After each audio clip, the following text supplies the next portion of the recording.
My cultivation depends on simulation. अध्याय 141। साथ ही यहाँ धन कमाने, संघ क्षेत्र में प्रवेश करने लायक कमाई करने की बात भी थी। कैसे, ये यान को पहले ही पता चल गया था। यहाँ जब तक उसका सामना किसी सच्चे देव सम्राट से नहीं होता, तब तक सच्चे देवकुल के 6 हॉल मास्टर्स के आने पर भी उसे बच निकलने का पूरा भरोसा था। आखिरकार जिस अत्यंत सरल गतिविधि का उसने अभ्यास किया था, उससे वह एक कदम में 1000 मील की यात्रा कर सकता था। सच्चे देव सम्राट के बल के बिना उनका उस तक पहुंच पाना लगभग असंभव था। उसके पास एक अकेले हॉल मास्टर को मारने की भी क्षमता थी। ये सुनिश्चित करने के बाद कि कोई निशान नहीं बचा है, ये यांग जिस रास्ते से आया था उसी रास्ते से वापस लौट गया, नाइट फैमिली सिटी की ओर। Dot dot dot dot dot. इस बीच शून्य भूमि के केंद्र में यहाँ 6 महल हवा में तैर रहे थे। ये 6 महल सच्चे देवकुल के 6 हॉल मास्टर्स के थे। 6 भव्य हॉलों के बीच में एक बहुत बड़ा महल था जिस पर 3 बड़े अक्षर लिखे थे, सम्राट हॉल। ये सच्चे देव सम्राट का महल था और सभी निर्णय यहीं से लिए जाते थे। हालांकि शून्य भूमि एक छोटी सी दुनिया थी, लेकिन ये लाखों मील तक फैली हुई थी। सच्चे देवकुल यहाँ पीढ़ियों से रहते आए थे और निरंतर प्रयास से उन्होंने इस खतरनाक भूमि पर बसकर एक साम्राज्य स्थापित किया था। इस समय सम्राट हॉल के अंदर सब कुछ दैदीप्यमान और भव्य था। महल के ऊपर एक ड्रैगन सिंहासन पर एक असाधारण रूप से सुंदर व्यक्ति अपनी ठुड्डी को अपने हाथ पर टिकाए 6 हॉल मास्टर्स की रिपोर्ट सुन रहा था। वह व्यक्ति युवा लग रहा था, उसके लंबे बाल थे और वह सफ़ेद कपड़े पहने हुए था। उसका व्यवहार एक धनी युवा स्वामी जैसा था, लेकिन उसकी आंखों में एक तीव्रता झलक रही थी। वह एक ऐसे सैनिक जैसा था जिसने बहुत युद्ध देखे हों। हालांकि उसका रूप कुछ हद तक स्ट्रैंड लग रहा था, लेकिन उससे निकलने वाली आभा रीढ़ की हड्डी में सिहरन पैदा कर देती थी।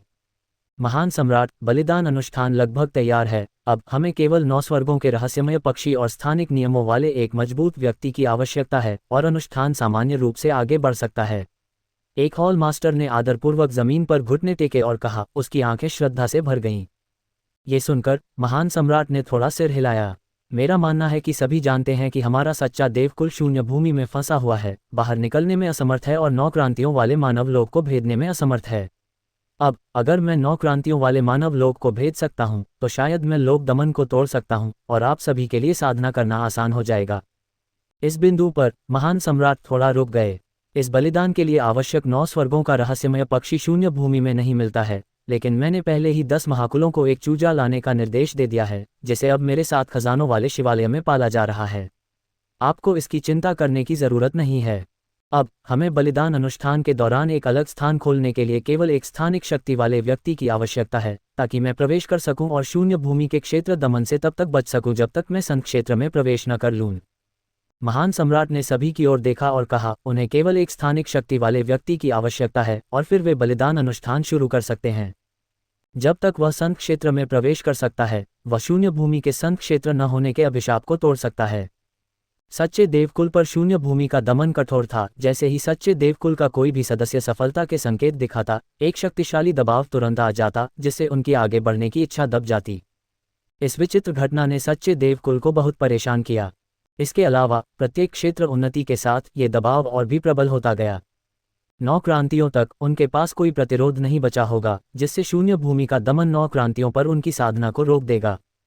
इसके कारण शून्य भूमि हजारों वर्षों तक एक भी संघ क्षेत्र विशेषज्ञ उत्पन्न करने में असमर्थ रही। लेकिन वर्षों से सच्चे देवकुल ने एक पैटर्न भी खोज लिया था। वह ये था कि जब भी कोई किसी क्षेत्र में सेंध लगाता, तो दमन थोड़ा कमजोर हो जाता। शुरू में सच्चे देवकुल का सर्वोच्च क्षेत्र 5 क्रांतियां था, जो सच्चे देवकुल का शिखर था। लेकिन अचानक एक दिन एक युवक कतारों में ऊपर उठता गया और लगातार 9 क्रांतियों तक पहुंच गया। इससे सच्चे देवकुल का दमन भी कम हुआ, जिससे वे लगातार आगे बढ़ते रहे, जब तक कि उस युवक की साधना 9 क्रांतियों तक ही सीमित नहीं रह गई। और वह युवक वास्तव में सच्चे देव सम्राट था। ये कहा जा सकता है कि महान सम्राट का संघ क्षेत्र में प्रवेश करना सच्चे देवकुल के उत्थान और पतन से जुड़ा था।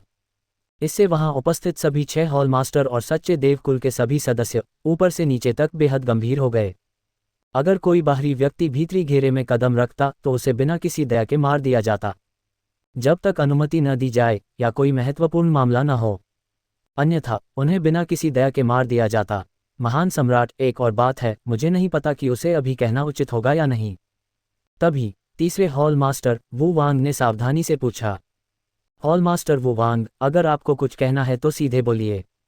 महान सम्राट, हाल ही में बाहरी घेरे के भयंकर जानवर हिंसक हो गए हैं और उनके द्वारा हमारे कुलों को नुकसान पहुंचाने की घटनाएं अक्सर होती रहती हैं। तृतीय हॉल मास्टर के रूप में वो वांग बाहरी घेरे में 10 महाकुलों और शाही नगर के प्रबंधन के लिए जिम्मेदार थे। बाहरी घेरे का रास्ता महान सम्राट द्वारा स्वयं खोला गया एक मार्ग था जो भयंकर जानवरों से भरे इस जंगल से होकर गुजरता था। लेकिन अब ये भयंकर जानवर फिर से बेचैन लग रहे थे। वे अक्सर गुजरते हुए सच्चे ईश्वर कुल के सदस्यों पर हमला करते और उन्हें खा जाते। अब ये लगभग हर दिन हो रहा था और तृतीय हॉल मास्टर वो वांग में जंगल में घुसकर उन्हें मारने की ताकत नहीं थी। इसलिए वह फिर से पूछना चाहते थे, महान सम्राट से एक बार फिर रास्ता साफ करने का अनुरोध करना चाहते थे। हालांकि उनकी बातें सुनकर महान सम्राट ने बस थोड़ा सा मुंह बनाया। शून्य भूमि में एक अजीबोगरीब जानवर था जिसकी चोंच चील जैसी, शरीर बाघ जैसा और पंजे अजगर जैसे थे और जो खास तौर पर सच्चे देवकुल का शिकार करता था। इसके अलावा वे शून्य भूमि के दमन से प्रभावित नहीं होते थे और स्वतंत्र रूप से उच्च लोकों में प्रवेश कर सकते थे। हजारों वर्षों में शून्य भूमि के भयंकर जानवरों ने पहले ही संत लोक की शक्ति वाले कई भयंकर जानवरों को जन्म दिया था। अगर महान सम्राट की उपस्थिति न होती तो अनुमान है कि सच्चे देवकुल को इन अजीब जानवरों ने पूरी तरह से निगल लिया होता। प्रथम हॉल मास्टर और द्वितीय हॉल मास्टर, तुम दोनों जाओ और रास्ते में भयंकर जानवरों को खत्म करो। जहां तक उच्च स्तरीय भयंकर जानवरों की बात है, मैं उनसे निपट लूंगा। जैसे ही महान सम्राट ने बोलना समाप्त किया, तीनों ने तुरंत अपनी मुट्ठियां बांध लीं और सहमति व्यक्त की। अगले ही क्षण महान सम्राट का शरीर टिमटिमाया और अपने मूल स्थान से गायब हो गया। महान सम्राट को गायब होते देख सभी ने जल्दी से फिर से प्रणाम किया और फिर उठकर चले गए। वू वांग, तुम इतनी छोटी सी बात भी नहीं संभाल सकते, फिर भी महान सम्राट से बात करने की हिम्मत कर रहे हो। तुम सचमुच बहुत धूर्त हो। द्वितीय हॉल मास्टर ने व्यंग्यात्मक लहजे में वू वांग की ओर देखा और कहा, वू ए, तुम्हारी बातें मुझे दुखी करती हैं। अगर तुम में क्षमता है तो तुम जाकर इसे संभालो। मैं बाहरी लोगों का प्रबंधन तुम्हें सौंप दूंगा।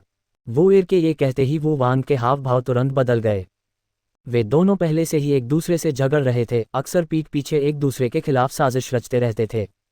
ये सब इसलिए हुआ क्योंकि एक बार वो वांग घर लौटा और अंदर आते ही उसने वो एर को अपनी पत्नी के ऊपर देखा।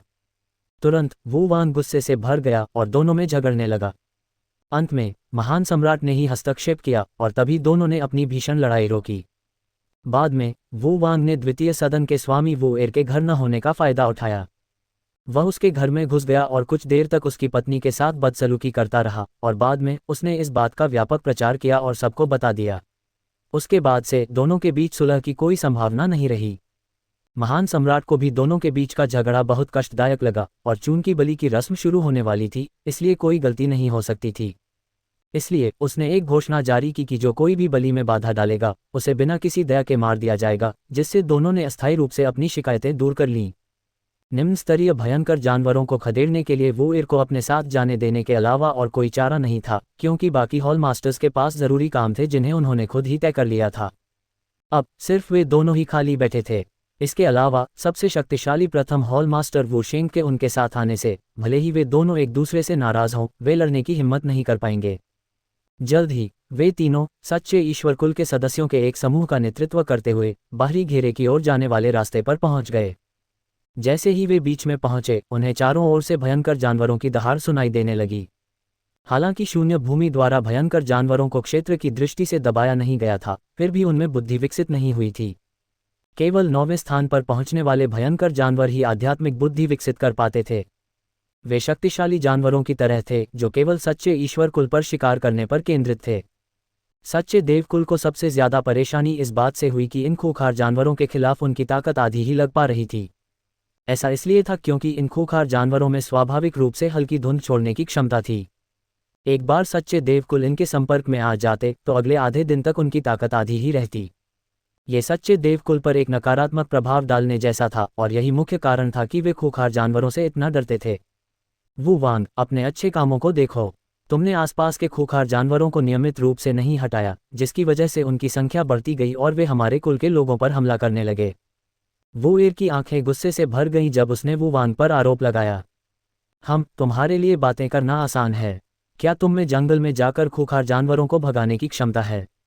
वू वांग ने दुखी होकर जवाब दिया, सड़क के आसपास के राक्षसी जानवरों को हटाना कोई छोटी बात नहीं थी।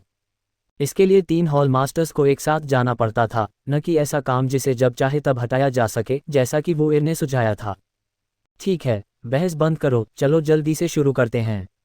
वू शेंग ने दोनों को फिर से बहस करते देखा तो अपनी दुखती कनपटियों को सहलाए बिना नहीं रह सका और बोला। वू शेंग द्वारा याद दिलाए जाने पर दोनों ने अपनी बहस बंद कर दी। तभी एक भयंकर जानवर दहाड़ा और वू वांग की ओर झपटा। उस भयंकर जानवर की आंखों में भूख की लालसा दिखाई दी, जैसे कोई भूखा भेड़िया भोजन देख रहा हो। हालांकि वू वांग ने तुरंत प्रतिक्रिया दी, उसके हाथ के एक झटके से उसकी उंगलियों के बीच से एक नीली तलवार निकली। इसने जंगल से उन पर घात लगाए बैठे उस भयंकर जानवर को तुरंत 2 टुकड़ों में बांट दिया और नीली तलवार उस भयंकर जानवर को मारकर वू वांग की आस्तीन में वापस जा धंसी। अच्छा नहीं, हम घिर गए हैं, वू वांग ने जल्दी से कहा। एक ही तलवार से उस झपट्टा मारते हुए भयंकर जानवर को मारने के बाद उसने सड़क के किनारे आसपास के जंगल में हरी चमकती आंखों के जोड़े देखे। यह एक छोटा सा जानवरों का ज्वार है, लगता है यहाँ एक जानवरों का राजा प्रकट हुआ है। वू शेंग ने भौहें चढ़ाईं और साथ ही उपस्थित सभी लोगों से युद्ध के लिए तैयार होने का आग्रह करते हुए कहा। आदेश मिलते ही उनके पीछे खड़े 3000 सच्चे देवकुल के सदस्य तेजी से 2 गुटों में बढ़ गए और जंगल के दोनों ओर लंबे भाले तान दिए। ऐसा भयंकर जानवरों के अचानक छिपकर किए जाने वाले हमलों को रोकने के लिए किया गया था, जिससे पता चलता था कि वे भयंकर जानवरों से लड़ने में माहिर हैं। जैसे ही सभी ने युद्ध की तैयारी पूरी की, दोनों तरफ के जंगलों से अचानक धीमी गर्जनाएं निकलीं। तभी चील की चोंच और बाघ के शरीर वाले भयंकर जानवर बाहर निकले। उनकी आंखें हल्की हरी चमक रही थीं और वे सभी को घूर रहे थे। जैसे ही भयंकर जानवर प्रकट हुए, अचानक उस क्षेत्र में धुंध की एक परत छा गई। जैसे ही सच्चे देवकुल के सदस्य धुंध के संपर्क में आए, सभी तुरंत बहुत थक गए और उन्होंने उन भयंकर जानवरों पर जो भाले फेंके वे उनकी आधी ताकत ही लगा पाए। एक तलवार नश्वर बंधन तोड़ देती है, वू वांग ने अपनी तर्जनी और मध्यमा उंगलियां जोड़कर बाहर भागते हुए भयंकर जानवरों के समूह पर चिल्लाया। अगले ही पल सियान तलवार उसकी आस्तीन से फिर से बाहर निकली, धीरे धीरे 2 इंच से बढ़कर एक सामान्य खजाने वाली तलवार के आकार की हो गई। सियान तलवार हवा की तरह खामोश थी और उन भयंकर जानवरों के पास से गुजर रही थी जो अभी अभी बाहर झपटे थे। तुरंत ही भयंकर जानवरों का वह समूह जो अभी अभी बाहर निकला था 2 टुकड़ों में बढ़ गया, उनकी आंतें और आंतरिक अंग जमीन पर बिखर गए। दहाड़ वू वांग द्वारा भयंकर जानवरों की एक पंक्ति को मार गिराने के तुरंत बाद जंगल से अचानक एक धीमी दहाड़ सुनाई दी। इससे जमीन लगातार कांपती रही और एक शक्तिशाली दबाव धीरे धीरे फैल गया।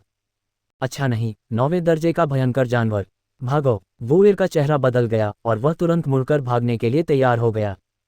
जैसे ही वोएर भागने ही वाला था, अचानक आकाश से एक गहरी गूंजती हुई आवाज आई। डरो मत सब लोग, मैं उस जानवर सम्राट को संभाल लूंगा। यह कोई और नहीं बल्कि सच्चे देव सम्राट थे जो सफेद वस्त्र पहने उनके सिरों के ऊपर से चमकते हुए पशु राजा की ओर झपटे। सच्चे देव सम्राट के जंगल में भागते ही उन्होंने पशु राजा को दूर छिपा हुआ देखा। पशु राजा के पीछे कई और खूंखार जानवर थे जो भीड़ पर पूरी ताकत से हमला करने के लिए उसके आदेश का इंतजार कर रहे थे। हे पशु, महाभिषेक शुरू होने वाला है, तूने इतनी हिम्मत कैसे की कि तू उपद्रव मचाए? बोलते हुए सम्राट की आंखों से एक ठंडी रोशनी निकली। वह पशु राजा की ओर देख रहा था जो जंगल में एक छोटे पहाड़ की तरह फैला हुआ था। पशु राजा भी सच्चे देव सम्राट पर क्रोधित हो गया। उसने अपना मुंह खोला और तुरंत सम्राट की ओर प्रकाश की एक तेज किरण फेंकी। जहां भी ये प्रकाश गुजरता वहां के पेड़ तेज तापमान से वाष्पीकृत हो जाते और बिना किसी निशान के गायब हो जाते। आती हुई तेज रोशनी का सामना करते हुए सम्राट ने अपनी आस्तीन फड़फड़ाई जिससे प्रकाश बिखर गया। फिर उसने अपना हाथ बढ़ाया और अपनी हथेली से पशु राजा की ओर दबाया और तुरंत ही जमीन पर एक हाथ का निशान उभर आया जो धंस गया। हाथ के निशान के बीच में स्थित पशु राजा भी सम्राट की हथेली से कुचलकर पेस्ट बन गया। पशु राजा के मरते ही वहां इकट्ठे हुए भयंकर जानवर चूहों के झुंड की तरह बिखर गए। वू वांग, वोएर, वू शेंग, तुम तीनों अपनी टीमों का नेतृत्व करो और आसपास के भयंकर जानवरों को खदेड़ दो और हमारे सच्चे देवकुल के बाहरी दुनिया में सुरक्षित मार्ग को सुनिश्चित करो। सच्चे देव सम्राट उनके सिर के ऊपर से गुजरे और यह निर्देश पीछे छोड़ गए। 3000 सच्चे देवकुल के सदस्य और 3 हॉल मास्टर तुरंत घुटनों के बल बैठ गए और सम्राट को सम्मानपूर्वक विदा किया। अपनी आधी शक्ति से भी सच्चे देव सम्राट 9वें दर्जे के पशु राजा को एक ही हथेली से आसानी से मार सकते थे। ऐसी शक्ति ने उपस्थित सच्चे देवकुल को बहुत उत्साहित कर दिया। ये बलिदान अवश्य सफल होगा ताकि सम्राट को संत लोक में प्रवेश करने में मदद मिल सके। वू वांग ने सम्राट के प्रस्थान की दिशा में देखते हुए कहा, साथ ही अपने मन में यह विश्वास भी किया कि यह अचानक प्रकट हुआ सम्राट उन्हें इस पिंजरे से बाहर निकाल सकता है। शून्य भूमि को छोड़कर पुनः स्वतंत्रता प्राप्त करने के लिए। क्या बर्बादी है, अभी भी भागने की कोशिश कर रहे हैं, सचमुच हमारे सच्चे देवकुल को अपमानित कर रहे हैं।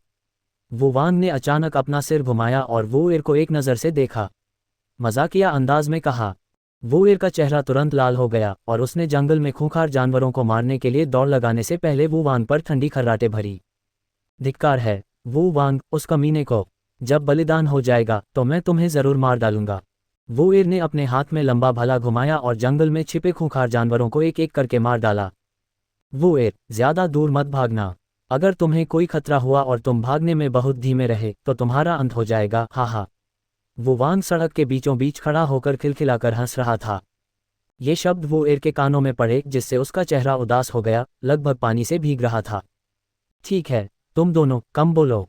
अब आसपास सिर्फ निचले स्तर के खूंखार जानवर हैं।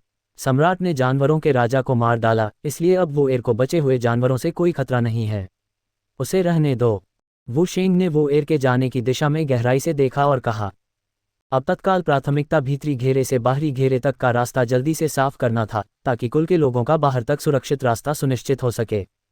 वू वांग भी जानता था कि देर करने का कोई समय नहीं है। उसने सिर हिलाया और 3000 सच्चे देवकुल के सदस्यों को दोनों ओर के जंगलों में ले गया और बचे हुए खूंखार जानवरों को खदेड़ना शुरू कर दिया। जहां तक वूएर की बात है, वह पहले ही समूह से बहुत दूर भटक चुका था। उसकी आंखें रक्तपिपासा से लाल थीं। सच्चे देवकुल के लिए भागना बहुत शर्मनाक बात थी। फिर भी उसने अपने प्राणघातक शत्रु वू वांग के सामने ऐसे शब्द कहे थे। उसने स्वीकार किया कि वह उस समय डरा हुआ था, लेकिन उसने कभी नहीं सोचा था कि वह डर के मारे ये शब्द बोल देगा और महान सम्राट इसे सुन भी लेगा। ये बातें याद आते ही वूएर के हाथ में लंबे भाले ने एक बार फिर कई चौथे दर्जे के भयंकर जानवरों को भेद दिया। अचानक वूएर के पीछे से एक भयानक आभा आई जिससे वह भयभीत हो गया। उसने अपना सिर घुमाया और देखा कि यह एक 8वें दर्जे का भयंकर जानवर था। वूएर अनजाने में एक भयंकर जानवर के इलाके में घुस गया था और वह भी 8वें दर्जे का। हालांकि वह 7 चक्र मानव लोक में था, लेकिन धुंध के दमन के कारण उसके सामने 6ठी श्रेणी से भी कम शक्ति थी। वूएर को तुरंत आभास हो गया कि कुछ गड़बड़ है और वह तेजी से कुछ कदम आगे बढ़कर भाग गया। हालांकि वह 8वीं श्रेणी का भयंकर जानवर, मानो उसे कोई खजाना मिल गया हो, चमकती आंखों से वूएर का पीछा कर रहा था। सब खत्म, मुझे कौन बचा सकता है? ये हॉल मास्टर तुम्हें जरूर बहुत बड़ा इनाम देगा। वूएर अपने दिल में जानता था कि यहाँ असल में कोई नहीं है, लेकिन फिर भी उसके भीतर आशा की एक किरण जगी। अचानक वूएर को अपने कंधे पर ठंडक महसूस हुई, उसके बाद तेज दर्द हुआ। उसने जल्दी से अपना सिर घुमाया और देखा कि उसका बायां हाथ पहले ही गायब हो चुका था। उसने अपना सिर थोड़ा झुकाया और देखा कि उसके पीछे वाला भयंकर जानवर उसकी बांह को कुतर रहा है, जोर जोर से चबा रहा है। ये दृश्य देखकर वूएर के माथे पर अनायास ही ठंडे पसीने की एक बूंद बह निकली। हाँ, ये जगह 10 महाकुलों के रात्रि कुल के बहुत पास लगती है।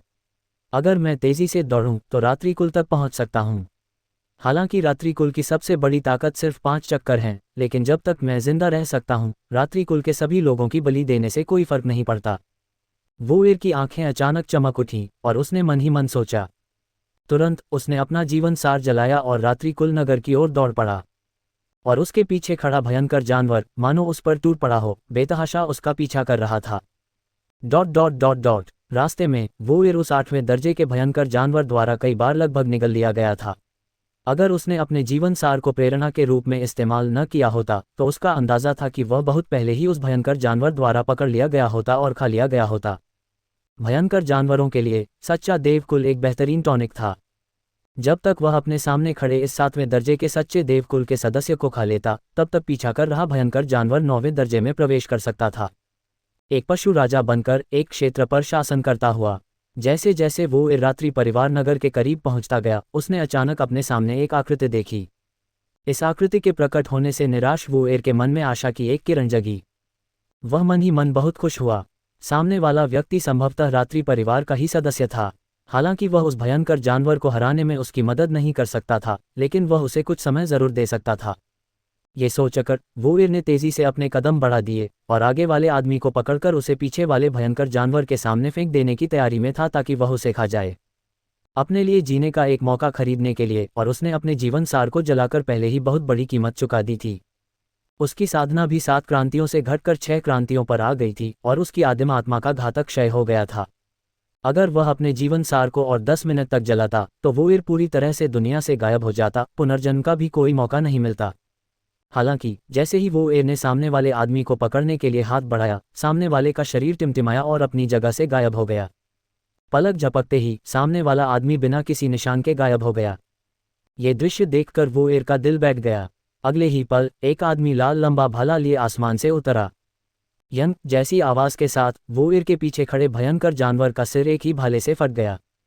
वोएर वहीं रुक गया और साफ साफ देखने के बाद उसका दिल कांप उठा। उसने एक बकरी बालों वाले आदमी को देखा जो एक लंबा भाला पकड़े हुए उस भयंकर जानवर को भेद रहा था। उसे सबसे ज्यादा हैरानी इस बात से हुई कि उस आदमी के हाथ में जो लंबा भाला था वह असल में 2 सुनहरे भाले के इरादों से लिपटा हुआ था और हवा में चटक रहा था। ये व्यक्ति कोई और नहीं बल्कि ये यांग था जो लौटने की तैयारी कर रहा था। तुम कौन हो? तुमने जो भला इरादा विकसित किया था वह सुनहरा क्यों है? वोएर भी भाला चलाने वाला था, लेकिन उसने जो भला इरादा विकसित किया था वह सफ़ेद था। ये यांग के विपरीत जिसका रंग सुनहरा था। ये यांग ने उसकी बातें सुनी, भयंकर जानवर के सिर से आत्मा शिशु भाला निकाला और वोएर को उदासीनता से देखा। वोएर के पहनावे से पता चल रहा था कि सामने वाला व्यक्ति सच्चे देवकुल से था और उसका दर्जा कम नहीं था। तुम कौन हो और प्रकट होते ही तुमने मुझ पर हमला क्यों किया? ये यांग असल में रात्रि कुल में वापस जा रहा था, लेकिन अचानक उसके पीछे कोई प्रकट हुआ और बिना किसी कारण के उसे पकड़कर पीछे की ओर फेंकने की कोशिश की। इस वजह से वोएर के प्रति ये यांग का रवैया बहुत खराब था। मैं सच्चे देवकुल के 6 हॉल मास्टर्स में से एक हूँ, द्वितीय हॉल मास्टर वोएर। और आप, महोदय? वोएर ने विनम्र बने रहने की पूरी कोशिश की। उसका मानना था कि उसके सामने खड़ा ये युवक एक ही भाले से 8वें दर्जे के भयंकर जानवर को मार सकता है। तो फिर वह संभवतः एक सच्चे ईश्वरकुल का वरिष्ठ व्यक्ति था जो एकांत में रहता था और दूसरों के लिए अज्ञात था, क्योंकि सच्चे ईश्वरकुल के अलावा कोई और ऐसा नहीं कर सकता था। क्योंकि शून्य भूमि में प्रवेश करने के लिए व्यक्ति की आयु 20 वर्ष से कम होनी चाहिए और एक साधना प्रतिभावान भी केवल 5 चक्करों तक ही साधना कर सकता था। इसके अलावा प्रवेश करने के बाद यहाँ का वातावरण विशेष होता है और बाहरी साधक साधना नहीं कर सकते। इसलिए प्रवेश करने वालों का क्षेत्र मूलतः नहीं बढ़ेगा। तो उसके सामने खड़ा ये भालाधारी संभवतः सच्चे ईश्वरकुल का सदस्य था, महान सम्राट जैसा एक शक्तिशाली व्यक्ति। इन बातों के बारे में सोचते हुए वोएर की सांसें तेज हो गईं। अगर ये यांग वास्तव में उनके सच्चे ईश्वरकुल का सदस्य होता तो 2 9 चक्करों के बल विशेषज्ञों के साथ उनके सच्चे ईश्वरकुल का संत क्षेत्र में प्रवेश करना बहुत ही निकट होता। हालांकि उसकी बातें सुनकर ये यांग की भौहें थोड़ी सिकुड़ गईं। उसकी हालिया हरकत वोएर ने देख ली थी और उसे यहाँ नहीं पाया जा सकता था, वरना ये बहुत तकलीफदेह होता, यहाँ तक कि जान को भी खतरा होता। इसके अलावा ये व्यक्ति सच्चे देवकुल का एक हॉल मास्टर भी था। अगर उसकी ताकत उजागर होती तो वह निश्चित रूप से सच्चे देव महान सम्राट का ध्यान आकर्षित करता। तुरंत ये यांग के हाथ में लंबा भाला वोएर की ओर तान दिया। वरिष्ठ, आप क्या कर रहे हैं? ये यांग की हरकत से वोएर चौंक गया, लेकिन ये यांग की निगाहें तेज हो गईं और उसने अपना भाला नीचे कर दिया। इससे पहले कि वह प्रतिक्रिया कर पाता, वोएर का दिल तुरंत छलनी हो गया और फिर ये यांग ने उसे ऊपर उठाया और हथेली से उसके शरीर को चकनाचूर कर दिया। वोएर की हत्या पल भर में हो गई। वोएर को प्रतिक्रिया करने का भी समय नहीं मिला और वह खूनी धुंध में बदल गया। ये यांग हमेशा अपने कार्यों में निर्णायक रहता था, बिना किसी अनावश्यक बातचीत के, ताकि कोई दुर्घटना न हो। वोएर की मृत्यु के बाद उसका काला लंबा भाला और उसका कियानकुन थैला जमीन पर गिर गए। ये यांग ने उन्हें उठाया और देखा। कियानकुन थैले में उसके कपड़े और ढेर सारी दूसरी चीजें थीं। समय कम होने के कारण ये यांग ने आगे नहीं देखा और उन्हें रख दिया। ये यांग को यह उम्मीद नहीं थी कि उसका लंबा भाला भी एक रहस्यमय हथियार था। लंबे भाले को देखकर ये यांग ने कुछ देर सोचा और फिर उसे अपने कियानकुन थैले में डाल दिया। शायद ये लंबा भाला बाद में काम आएगा। अगर मैं इसे बाहर न भी निकालूं तो भी मैं इसे अच्छी कीमत पर बेच सकता हूं। वोएर को मारने के बाद ये यांग के सुनहरे भाले के इरादे में एक और धागा समा गया। आत्मा शिशु भाले पर 3 भाले के इरादों को देखकर ये यांग के होठों पर एक हल्की सी मुस्कान आ गई। 3 भाले के इरादे उसके लिए अपने साथियों के बीच अजेय होने और अपने क्षेत्र से बाहर के दुश्मनों को भी मारने के लिए पर्याप्त थे। उसने जमीन की ओर देखा, पुष्टि की कि उसने कोई सुराग नहीं छोड़ा है, और फिर एक कदम बढ़ाया और तुरंत नाइट फैमिली सिटी से एकली बाहर पहुंच गया। हालांकि ये यांग सीधे नाइट फैमिली सिटी लौट सकता था, लेकिन इससे सबका ध्यान उसकी ओर आकर्षित होता। धीरे धीरे चलने पर ही यह उचित लगता। आधी अगरबत्ती के बाद ही ये यांग दूर से चलकर आया। जब वह अभी भी 200 मीटर दूर था तब नाइट फैमिली के सदस्यों ने उसे पहचान लिया। प्रभु येजी, नाइट थरी नाम का व्यक्ति वापस आ गया है। नाइट फैमिली के एक सेवक ने ये यांग को देखा और जल्दी से वापस जाकर खबर दी। ये यांग के वापस आने की बात सुनकर येजी अचानक अपनी सीट से उठ खड़ा हुआ। वह सच्चे देवकुल से सबसे ज्यादा नफरत करता था और अब उसके अपने नाइट फैमिली में एक दौड़ने वाला कुत्ता था जो वुरेन का अधीनस्थ बन गया था। इसके अलावा उसने दूसरे पक्ष को एक रक्त बूंद की गोली भी दी।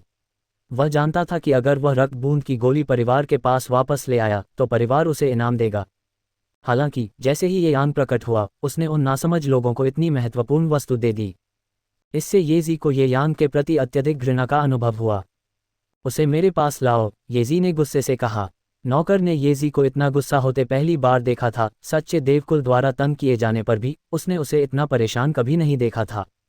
बिना किसी हिचकिचाहट के वह जल्दी से पीछे हट गया और शहर के द्वार की ओर दौड़ा। जैसे ही वह द्वार पर पहुंचा, उसने दूर से ये यान को धीरे धीरे चलते हुए देखा।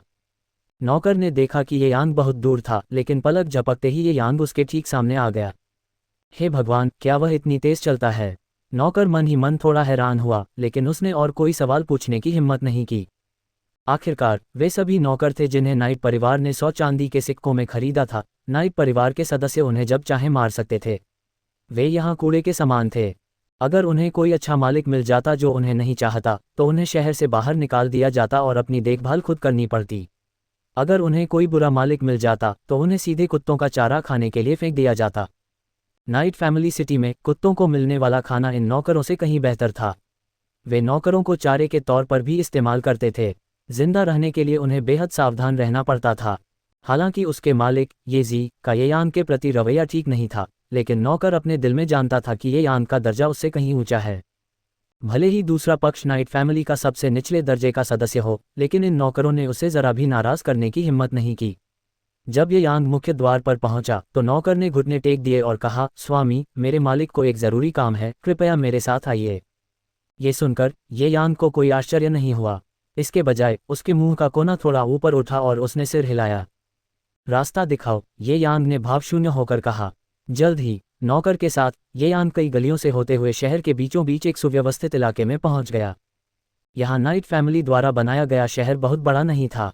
ये केवल सच्चे देवकुल के साथ व्यापार के लिए था, इसलिए इस शहर में लोगों की संख्या ज्यादा नहीं थी। यहाँ केवल 1000 से ज्यादा लोग थे और यह आंतरिक घेरा नहीं था, इसलिए सच्चे देवकुल से कोई सुरक्षा नहीं थी। यहाँ अक्सर भयंकर जानवरों का हमला होता था। जब भी उन पर जानवरों का हमला होता, 10 महापरिवार और शाही शहर के लोग लड़ने की इच्छा न रखते हुए केवल भाग सकते थे। जब तक वह 5वीं श्रेणी से नीचे का कोई भयंकर जानवर न हो, वे अपनी रक्षा कर सकते थे या उसे मार सकते थे। लेकिन जब उनका सामना 6ठे श्रेणी के भयंकर जानवर से होता तो उनके पास उससे निपटने का कोई रास्ता नहीं होता। रास्ते में ये यांग ने 10 महापरिवारों के रात्रि परिवार को देखा, जो यहाँ एक कबीले से भी बदतर स्थिति में रह रहे थे और मन ही मन मुस्कुराए बिना नहीं रह सके। ऐसा अपमान मुझे लगता है कि यह केवल इस शून्य भूमि में ही अनुभव किया जा सकता है। नौकर ये यांग को एक 2 मंजिला प्राचीन इमारत में ले गया और सम्मानपूर्वक कहा, मेरे स्वामी अंदर हैं, कृपया अंदर आइए। अपनी बात खत्म करने के बाद वह प्रवेश द्वार पर घुटनों के बल बैठ गया, दरवाजे की रखवाली कर रहा था और किसी और को अंदर नहीं आने दे रहा था। वह एक रक्षक कुत्ते जैसा था। ये यांग की पहली धारणा यही थी। इस दुनिया में जहां बलवान कमजोरों का शिकार करते हैं, नश्वर प्राणी ऐसे ही होते हैं। अगर उस समय मुझमें साधना करने की क्षमता न होती तो शायद मैं भी उसकी तरह दरवाजे पर घुटनों के बल बैठा होता, रक्षक कुत्ते की तरह। ये यांग मन ही मन आह भरने से खुद को रोक नहीं पाया, फिर अंदर चला गया। आंतरिक सजावट काफी अच्छी थी। चारों ओर लाल मोमबत्तियां जल रही थीं, जो कमरे को रोशन कर रही थीं। कमरे के दोनों ओर कुर्सियों की कतारें थीं। बीच में एक लाल कालीन बिछा था जो महल के बीचों बीच मुख्य आसन तक जाता था। इस समय येजी वहीं बैठा था, ये यांग को आरोप लगाने वाले भाव से देख रहा था। तीसरी रात, चूंकि तुम कहती हो कि तुम रात्रि परिवार की सदस्य हो, तो तुमने रक्त की बूंद की गोली जैसी महत्वपूर्ण वस्तु किसी और को क्यों दे दी? ये सोचकर येजी का गुस्सा फिर भड़क उठा। अगर वह रक्त की बूंद की गोली वापस ले आता तो उसके परिवार का मुखिया बनने की बहुत ज्यादा संभावना होती। वह नाइट फैमिली की वंश शाखा पर भी प्रभाव डाल सकता था। नाइट फैमिली के किसी बड़े के पोते के रूप में अगर उसे कोई बड़ी योग्यता प्राप्त होती तो भविष्य में उसके दादाजी का इस वंश शाखा में दखल होता। 10 महान परिवारों में से एक होने के नाते नाइट फैमिली की कई वंश शाखाएं थीं और परिवार की सत्ता पिरामिड के शीर्ष पर बैठे कुछ लोगों के नियंत्रण में थी। अपनी शाखा को बोलने और लाभ पहुंचाने का मौका पाने के लिए व्यक्ति में पूर्ण शक्ति होनी चाहिए या ऐसा व्यक्ति होना चाहिए जिसने परिवार में महत्वपूर्ण योगदान दिया हो। अब अवसर उसके सामने था, लेकिन नाइट थरी नाम के इस निकम्मे ने उसे सचमुच गंवा दिया। इससे उसे ऐसा लगा जैसे उसने अपनी किस्मत बदलने का एक मौका गंवा दिया हो। उनकी वंश शाखा पहले ही क्षीण हो चुकी थी, यहाँ तक कि उन्हें व्यापार के लिए इस शून्य भूमि पर नियुक्त भी किया गया था। रात्रि परिवार में यह सर्वविदित था कि यहाँ भेजे गए लोगों को भारी खतरों का सामना करना पड़ता था। व्यापारिक वस्तुओं का कोई भी नुकसान होने पर प्रभारी व्यक्ति का न केवल सिर कलम कर दिया जाता था, बल्कि उसकी शाखा को भी दोषी ठहराया जाता था। इसके अलावा यहाँ का सच्चा देवकुल अविवेकी था और अक्सर उनके कुल के लोग शून्य भूमि में ही मर जाते थे। परिवार भी इन मामलों पर आंखें मूंद लेते थे। उन्हें शून्य भूमि से चीजें चाहिए थीं और अगर वे स्पष्टीकरण मांगना भी चाहते तो भी वे अंदर नहीं जा सकते थे। आखिरकार यहाँ केवल 20 साल से कम उम्र के लोगों को ही प्रवेश की अनुमति थी। ये यांग की अभिव्यक्ति उसके शब्द सुनते ही तुरंत बदल गई। भाई येजी, आपने उस समय मेरी पहचान सत्यापित करने पर जोर दिया था, इसलिए मैंने रक्त की बूंद की गोली निकाली और वू रैन ने उसे देख लिया। यह मेरी गलती नहीं है। ये यांग ने जोरदार तर्क दिया और एक अन्यायपूर्ण भाव दिखाया। क्या तुम बेवकूफ़ हो? क्या तुम्हें अनुकूलन करना नहीं आता? तुम वू रैन के जाने तक इंतजार कर सकते थे, फिर उसे बाहर निकाल सकते थे। येजी ने अपनी दुखती कनपटियों को रगड़ा, कुछ अवाक सा महसूस कर रहा था। वह हजारों लोगों से मिल चुका था, लेकिन नाइट थरी जैसा बेवकूफ़ उसने पहली बार देखा था। छोड़ो भी, जब सच्चे देवकुल ने इसे ले लिया है तो उन्हें लेने दो। इस पर सोचना बेकार है। तुमने कहा था कि तुम नाइटमेयर का पीछा कर रहे थे। ये जेड के हाव भाव बदल गए, ठंडे पड़ गए। ये यांग की बातों में कई खामियां थीं। जब नाइटमेयर भागा तो वह संत लोक में था। तुम उसका पीछा कैसे कर सकते थे और उसकी रक्त बूंद की गोली भी कैसे छीन सकते थे? येजी की आंखें तेज थीं, वे ये यांग को गौर से देख रही थीं, उसके हाव भाव से कुछ समझने की कोशिश कर रही थीं। भाई येजी, तुम्हें यह नहीं पता, लेकिन जब नाइटमेयर को परिवार के बुजुर्गों ने पीट पीट कर मार डाला तो उसने पुनर्जीवित होने के लिए एक राक्षसी साधना पद्धति का इस्तेमाल किया, लेकिन इसकी कीमत बहुत ज्यादा थी। उसकी साधना गिर गई और अब वह 5वीं श्रेणी के भयंकर जानवर को भी नहीं हरा सकता। नाइटमेयर के भाग जाने के बाद उसने सोल नदी में नाइट फैमिली विलेज की स्थापना की और एक चिंगारी छोड़ी। जब नाइट फैमिली विलेज की आबादी 3000 तक पहुंच गई और उन्होंने ब्लड ड्रॉप पिल को परिष्कृत किया, तब तक हंगामा बहुत ज्यादा बढ़ गया था और वहां से गुजर रहे हायरिंग सिटी के लोगों ने इसे देखा और खबर फैलाई। इसलिए मुझे नाइटमेयर का तब तक पीछा करने का आदेश दिया गया जब तक वह किसी जहाज पर भाग न जाए। मैं भी उसके पीछे पीछे इस जगह तक गया और शून्य भूमि में बह गया, जबकि वह भाग गया और उसका ठिकाना अज्ञात है। ये यांग की आधी बातें सच थीं और आधी झूठी। इससे येजी को लगा कि यह बात वाजिब तो लग रही है, लेकिन कुछ हद तक अटपटी भी। इस दौरान हायरिंग शहर में एक बड़ा बदलाव आया। हानबा दाओ के बच्चे नगर स्वामी का पद हथियाने के लिए आपस में लड़ रहे थे। यह पारिवारिक कलह, जिसने दुनिया को चौंका दिया, अंततः हान याओ, जिसके पास न तो कोई साधना थी और न ही कोई समर्थन, की विजय के साथ समाप्त हुई। उसी दौरान हान याओ ने भाड़े के सैनिक का नेतृत्व एक अभियान पर किया था और उसके सेवक शाशु सोल नदी में मारे गए थे। यह एक ऐसी बात थी जिसे कोई भी जानना चाहता था, पता लगा सकता था, यह कोई रहस्य नहीं था। क्या ये हो सकता है कि हान याओ ने ये खबर फैलाई हो? येजी की आंखें थोड़ी सिकुड़ गईं जब उसने ये यांग को गहरी सोच में डूबे हुए देखा। ये जेड के हाव भाव देखकर ये यांग अपने मन में उपहास करने से खुद को नहीं रोक सका। हान याओ का मानना था कि शाशु उसे सत्ता में आने में मदद नहीं कर सकता, इसलिए उसने उसे मारने की योजना बनाई और खुद उसकी मदद करने लगी। हान याओ के राज्याभिषेक के बाद शाशु की मृत्यु का पता चला और उसने लोगों को शाशु के कपड़े लाने के लिए सोल नदी जाने का इंतजाम किया ताकि उनका भव्य अंतिम संस्कार किया जा सके। ये यांग ने भी अपनी बात को साबित करने के लिए इसी बात का इस्तेमाल किया। सबसे विश्वसनीय झूठ वह होता है जो 3 भाग सत्य और 7 भाग असत्य हो। ये जेड के आधे विश्वास और आधे संदेह भरे भाव देखकर ये यांग को पता चल गया कि उसने उसे मना लिया है। अब उसका विश्वास जीतने के लिए उसे बस उसके वंश की पुष्टि करनी थी। कोई वंश का दर्पण लाओ और पुष्टि करो कि वह हमारे परिवार का सदस्य है या नहीं, येजी ने आदेश दिया। जल्द ही एक व्यक्ति एक गोल प्लेट लेकर अंदर आया।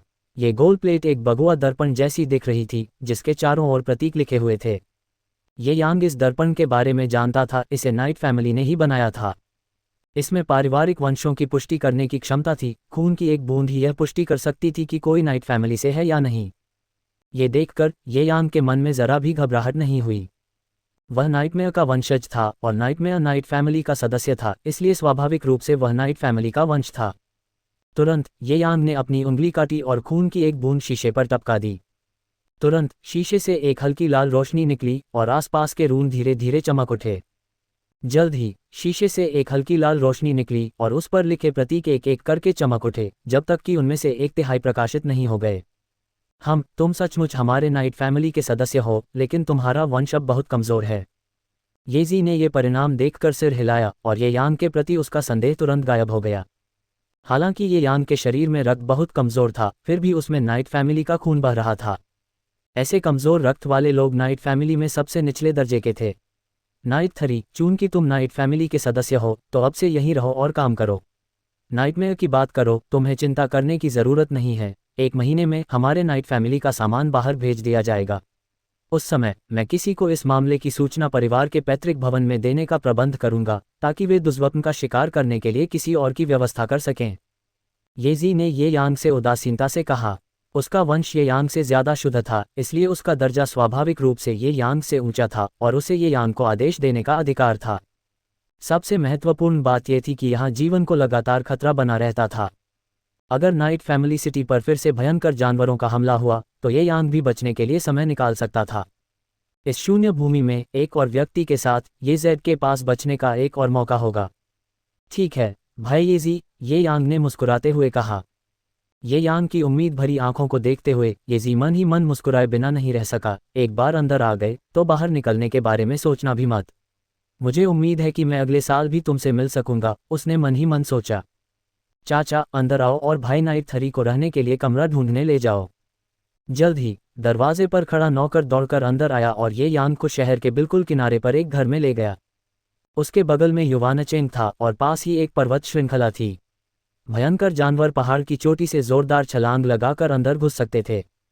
लगता है येजी बस मुझे तोप का चारा बनाना चाहता है, ये यांग ने सोचा। उसके होठों पर एक हल्की सी मुस्कान थी। नौकर ने दरवाज़ा खोला। अंदर लाल रजाई वाला एक बिस्तर था। कमरा बड़ा नहीं था लेकिन ऐसा लग रहा था, और कमरे में एक हल्की सी खुशबू आ रही थी जो शायद इस बात का संकेत थी कि वहां पहले कोई औरत रहती थी। महाराज, पहले यहाँ नाइट फैमिली की एक युवती रहती थी, लेकिन दुर्भाग्य से एक दिन जब भयंकर जानवरों ने नाइट फैमिली शहर पर हमला किया तो वह उनके पेट में समा गई। नौकर ने ये यांग को देखकर ये यांग पर अच्छा प्रभाव छोड़ने की चाहत में नौकर ने समझाया, भ्रम की स्थिति। चले जाओ, मुझे फिर कभी न मिलने दो, ये यांग ने सीधे गाली दी। ये यांग की बातें सुनकर नौकर चौंक गया। उसे लगा कि उसने कुछ गलत कह दिया है। वह जल्दी से घुटनों के बल बैठ गया और लगातार माफी मांगता रहा। अगले ही पल ये यांग ने उसे लात मारी और दरवाज़ा बंद कर दिया। ये यांग ने जानबूझकर ऐसा किया था। उसने ये भी देखा था कि यह नौकर उससे कृपा करना चाहता था, और अब वह जो करने वाला था वह ऐसा नहीं था जो कोई देख सके। ऐसे नौकर द्वारा दिन भर निगरानी रखना असहनीय होगा। नौकर को भगाने के बाद ये यांग बिस्तर पर बैठ गया और चिंतन में डूब गया। वह कुछ समय के लिए शांत हो गया था, लेकिन 1 महीने में जब सामान ले जाने वाली टीम ये खबर फैलाएगी तो उसकी पहचान उजागर हो जाएगी। इसलिए 1 महीने में वह परिवहन टीम शून्य भूमि से बिल्कुल नहीं निकल सकती थी। ये यांग की आंखों में ठंडक की एक झलक दिखाई दी। अब उसे यहाँ संत क्षेत्र में प्रवेश करना था। उसने जीवन सिम्युलेटर खोला और देखा कि उसके पास अभी भी 10 लाख चांदी के सिक्के थे। इसके बाद ये यांग भविष्य की घटनाओं को देखने के लिए 2 बार अनुकरण करेगा। 16 साल की उम्र में आप शून्य भूमि में पहुंचे और येजी का विश्वास जीत लिया। 1 महीने बाद आपने नाइट फैमिली की परिवहन टीम को रोक लिया और सभी को मार डाला। 17 साल की उम्र में सच्चे देवकुल को हॉल मास्टर वुएर के गायब होने का पता चला और उन्होंने पूरी जांच शुरू की। अंततः एक गुप्त तरीके से उन्हें पता चला कि आपने ही उसे मार डाला था। नाइट फैमिली सिटी का नरसंहार किया गया और सच्चे देवकुल ने आपका पीछा किया। बचने के लिए आपने अत्यंत आसान गतिविधि का इस्तेमाल किया और निषिद्ध भूमि में भाग गए, और यह भी पता चला कि आपके पास अंतरिक्ष की शक्ति है। तुरंत सच्चे देव सम्राट ने स्वयं कार्रवाई की, निषिद्ध भूमि में दौड़े और आपको पकड़ लिया। 18 साल की उम्र में बलिदान शुरू हुआ। आप पर नियंत्रण कर लिया गया और आपने अपनी अंतरिक्ष शक्ति का उपयोग करके एक दरार को चीर दिया, जिससे सच्चे देव सम्राट अंदर छिप गए। इसके बाद आकाश और पृथ्वी जोर से कांपने लगे और सच्चे देव सम्राट सफलतापूर्वक संतलोक की ओर बढ़ गए। और 18 वर्ष की आयु में बलिदान की शक्ति से आपकी भी मृत्यु हो गई। बलिदान। ये यांग खुद से बुदबुदाए बिना नहीं रह सका। इस सच्चे देवकुल का बलिदान क्या था? उन्होंने उसे क्यों पकड़ा जिसके पास अंतरिक्ष की शक्ति थी? सिमुलेशन समाप्त हो गया। आप निम्नलिखित में से किसी एक वस्तु को अपने पास रख सकते हैं। पहला, 16 वर्ष की आयु में लोक। दूसरा, 16 वर्ष की आयु में साधना विधि। तीसरा, 18 वर्ष की आयु में जीवन स्मृतियां। ये यांग ने तुरंत तीसरा विकल्प चुना, 18 वर्ष की आयु में जीवन स्मृतियां। ये यांग के मन में तुरंत यादों का सैलाब उमड़ पड़ा। उसे बस अपना सिर डूबता हुआ महसूस हुआ और अचानक उसके मन में कई बातें उभर आईं। ये यांग ने अपनी आंखें बंद कर लीं और उन यादों को पढ़ने लगा।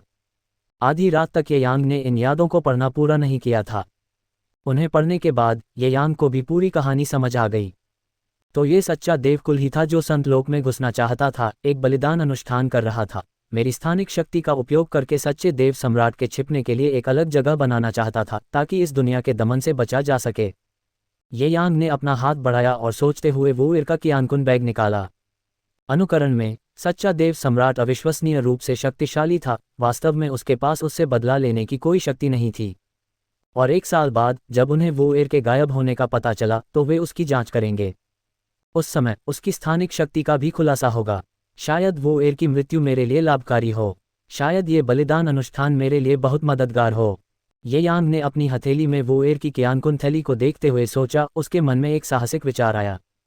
उसने वो एर की कियानकुन थैली खोली। अंदर कुछ साधना विधियों के अलावा कुछ अज्ञात अमृत भी थे। वे बड़ी और छोटी बोतलों में बड़े करीने से सजाए गए थे और वे साधना विधियां उच्च गुणवत्ता की नहीं थीं, इसलिए ये यांग ने लापरवाही से उन पर नजर डाली और उनकी रुचि खत्म हो गई। उसने सिम्युलेटर का बैलेंस चेक किया, केवल 50,000 चांदी के सिक्के बचे थे। मतलब वह सिर्फ एक बार और सिम्युलेट कर सकता था। ये यांग ने एक पल सोचा और फिर से सिम्युलेट करने का फैसला किया। इस बार मेरा सिमुलेशन लक्ष्य सच्चे देवकुल में घुसपैठ करना और वो एर के बारे में ज़्यादा से ज़्यादा जानना है, ये यांग ने गहराई से सोचा। फिर दूसरा सिमुलेशन शुरू किया। 16 साल की उम्र में आपने बाई होंग द्वारा दी गई भेस तकनीक का इस्तेमाल करके अपना रूप वो एर जैसा बना लिया। अगले दिन आप सच्चे देवकुल की ओर जाने वाली सड़क पर पहुंच गए। तुम जंगल में भागे और एक शक्तिशाली भयंकर जानवर को देखा जो जानबूझकर तुम्हारी लड़ाई के दौरान बड़ा हंगामा मचा रहा था। वो वांग और वो शेंग शोर सुनकर दौड़े और तुम्हें उस भयंकर जानवर के पैरों में गंभीर रूप से घायल पड़ा पाया। वो शेंग ने जल्दी से उस भयंकर जानवर पर वार किया और उसे मार डाला, फिर तुम्हारा कंधा पकड़कर जंगल से भाग गया। तुम्हारा रूप देखकर दोनों चौंक गए और जल्दी से तुम्हें उच्च गुणवत्ता वाली गोलियां खिला दीं। तुम जल्द ही जाग गए। तुमने भूलने की बीमारी का नाटक किया, कुछ भी याद नहीं कर पा रहे थे। जब महान सम्राट को इस बात का पता चला तो उन्होंने सभी को आदेश दिया कि महासमारोह शुरू होने से पहले तुम्हारी याददाश्त वापस लाने का कोई रास्ता ढूंढा जाए। इस प्रकार सच्चे देवकुल के विभिन्न हॉल मास्टर्स ने तुम्हें वो एर के अतीत का स्मरण कराया और धीरे धीरे तुम वो एर को और भी बेहतर समझने लगे। 17 साल की उम्र में सभी की मदद से तुम्हें सच्चे देवकुल की गहरी समझ मिली और तुमने वो एर की पृष्ठभूमि के बारे में कुछ जाना। समय धीरे धीरे बीतता गया। सच्चे देव महासम्राट को तुम पर शक होने लगा और तुम्हारी चोटों की जांच करने के बहाने उसने तुम्हारी उंगली में सुई चुभोई और पाया कि तुम्हारा खून लाल था, न कि सच्चे देवकुल का सुनहरा। इस प्रकार तुम्हारी पहचान उजागर हो गई। तुमने तुरंत भागने के लिए अत्यंत सरल गतिविधि का इस्तेमाल किया, लेकिन सच्चे देव महासम्राट ने देखा कि तुम्हारे पास स्थानिक शक्ति है, इसलिए उसने स्वयं तुम्हारा पीछा किया और तुम्हें पकड़ लिया। 18 साल की उम्र में महासमारोह शुरू हुआ। आपको एक जगह खोलने के लिए नियंत्रित किया गया था। सच्चे ईश्वर महान सम्राट के महामहिम समारोह के लिए अपने प्राणों की आहुति देते हुए 18 वर्ष की आयु में मृत्यु को प्राप्त हुए। सिमुलेशन के बाद ये यांग ने तुरंत जीवन स्मृति चुन ली। वो एर के बारे में जानकारी तुरंत उसके मन में उभर आई। सिमुलेशन में कई हॉल मास्टर्स ने उसकी स्मृतियों को पुनः प्राप्त करने में उसकी मदद की थी, जिससे ये यांग वो एर से अच्छी तरह परिचित हो गया था। इस स्मृति के साथ मैं वो एर होने का नाटक कर सकता हूं और सच्चे ईश्वर कुल में घुसपैठ कर सकता हूं, जिससे उजागर होने की संभावना कम हो जाएगी। ये यांग ने बाहर दूर पहाड़ों को देखते हुए सोचा, जहां सूरज धीरे धीरे उग रहा था। 1 घंटे बाद उजाला हो चुका था। ये यांग ने अपने कियानकुन बैग से वो एर के कपड़े निकाले और उन्हें पहन लिया, फिर अपना कियानकुन बैग अपनी कमर से बांध लिया। इसके बाद उसने भेस बदलने की तकनीक अपनाई और वो एर के रूप में बदल गया। अब जब वह 8वीं क्रांति के मानव लोक में पहुंच गया था तो बाई होंग द्वारा सिखाई गई यह छद्म तकनीक किसी को भी उसका असली रूप देखने से रोक देगी जब तक कि वह संत लोक का विशेषज्ञ न हो। इसलिए ये यांग को इस बात की जरा भी चिंता नहीं थी कि सच्चे ईश्वर महान सम्राट उसके छद्म रूप को देख लेंगे। ये सब करने के बाद ये यांग एक कदम आगे बढ़ा और अपनी जगह से गायब हो गया। वह आंतरिक घेरे की ओर जाने वाली मुख्य सड़क पर फिर से प्रकट हुआ। बाहरी दुनिया के लिए आंतरिक घेरे में प्रवेश करने का यही एकमात्र रास्ता था। सच्चे ईश्वर कुल एक बार यहाँ फंस गया था, बाहर जाने में असमर्थ था। अंततः सच्चे ईश्वर महान सम्राट ने स्वयं इस महान मार्ग पर भयंकर जानवरों को मार डाला, उनके क्षेत्र पर कब्जा कर लिया और 10 महान परिवारों और शाही शहर के साथ व्यापार के लिए एक ऐसा मार्ग खोल दिया। ये यांग वहीं खड़ा इधर उधर देख रहा था। उसे जल्द ही कुछ ही दूरी पर एक छठी कक्षा के भयंकर जानवर का अड्डा मिल गया। वह भयंकर जानवर उस समय अपनी गुफा में सो रहा था, संभवतः 7वीं कक्षा में जाने वाला था। तुम ही हो, ये यांग ने सोचा, फिर गुफा के प्रवेश द्वार पर कदम रखा, वो एर का काला भाला निकाला और अंदर घुस गया। इस छठी श्रेणी के भयंकर जानवर को उम्मीद नहीं थी कि उसने किसी को उकसाया नहीं था और न ही किसी को ठेस पहुंचाई थी। वह एकांत में था, आगे बढ़ने की तैयारी कर रहा था, तभी अचानक एक ऐसे व्यक्ति ने उसे घेर लिया जो उस पर हमला कर रहा था। जानवर जातियों को सबसे ज्यादा डर एकांत में परेशान होने से लगता था, क्योंकि आगे बढ़ने के लिए उन्हें किसी महान दाव को समझना पड़ता था। ये पहले से ही मुश्किल था और आखिरकार उसे कुछ समझ आ ही गया था कि अचानक इस सच्चे ईश्वरकुल के सदस्य ने उसे बीच में ही रोक दिया। एक पल के लिए 7वीं कक्षा का ये भयंकर जानवर गुस्से से दहाड़ा, उसकी दहाड़ स्वर्ग और पृथ्वी तक गूंज उठी। दूर से वू शेंग और वू वांग 4वीं कक्षा के कई भयंकर जानवरों को मार रहे थे, तभी उन्होंने ये भयानक आवाज सुनी। अरे नहीं, वो इर मुसीबत में है। वू शेंग ने उस भयंकर जानवर की दहाड़ सुनी जिस दिशा से वो इर गया था, और बिना सोचे समझे उसे पता चल गया कि वो इर मुसीबत में है। वह तुरंत उछल पड़ा और ये यांग की दिशा में बढ़ गया। वो वांग के चेहरे पर एक तरह का सुख दुख था। अगर वह मर जाए तो बहुत अच्छा होगा, अगर नहीं भी मरता तो भी उसका हाथ या पैर टूट जाए तो कोई बात नहीं, वो वांग ने हंसते हुए कहा। और वह वो एर की दयनीय स्थिति भी देखना चाहता था, इसलिए वह उसके पीछे पीछे चला गया। 6ठी कक्षा के भयंकर जानवर की गुफा के प्रवेश द्वार पर ये यांग उस भयंकर जानवर की गर्दन पर सवार था, जबकि उसके नीचे का भयंकर जानवर ये यांग द्वारा जमीन पर मजबूती से जकड़ा हुआ था। इन भयंकर जानवरों का सच्चे देवकुल पर दमनकारी प्रभाव था, लेकिन ये यांग पर नहीं। ये यांग एक बाहरी साधक था और यहाँ के नियमों का उस पर कोई असर नहीं था। घबराओ मत, मैं तुम्हें एक पल में जाने दूंगा, ये यांग ने भयंकर जानवर की गर्दन पर बैठते हुए उसके सिर पर थपथपाते हुए कहा। कुछ सांसें लेने के बाद ये यांग को लगा कि कोई तेजी से उसकी ओर आ रहा है, इसलिए वह जल्दी से उसकी गर्दन से कूद गया और अपने शरीर और सिर पर कई बार जोर से थपथपाया, जिससे वह कुछ चोटों के साथ घायल सा दिखाई देने लगा। फिर ये यांग ने भयंकर जानवर की हथेली उठाई और उसे जोर से अपने सिर पर दबा लिया। ये यांग की हरकत से भयंकर जानवर भी चौंक गया और एक पल के लिए ये यांग की हरकत पर कोई प्रतिक्रिया नहीं दी। तभी आकाश से एक जोरदार गर्जना हुई, जानवर, वो एर को छोड़ दे। जो व्यक्ति वहां पहुंचा वह कोई और नहीं बल्कि प्रथम हॉल मास्टर वू शेंग था, जो शोर सुनकर दौड़कर वहां पहुंचा था। उसने दूर से देखा कि भयंकर जानवर ने ये यांग को अपने पैरों तले दबा रखा था। वू शेंग तुरंत चौंक गया। महाभिषेक शुरू होने वाला था और वो एर के साथ कोई दुर्घटना नहीं हो सकती थी। यह महाभिषेक सच्चे देवकुल के भविष्य के उत्थान और पतन से जुड़ा था। वू शेंग ने तुरंत अपनी हथेली से वार किया और एक काला हथेली का निशान तुरंत भयंकर जानवर के शरीर पर पड़ गया। भयंकर जानवर ने एक करुण चीख मारी, उसका शरीर कई मीटर दूर उड़ गया और जमीन पर गिर पड़ा, उठ नहीं पाया। चलो जल्दी चलते हैं, यहाँ ज्यादा देर रुकना ठीक नहीं है। वू शेंग ने उस भयंकर जानवर को भगा दिया और किसी जानवर राजा के डर से उसने तुरंत ये यांग को पकड़ लिया और पीछे की ओर भाग गया। ये यांग को बस आसपास के पेड़ तेजी से पीछे हटते हुए महसूस हुए।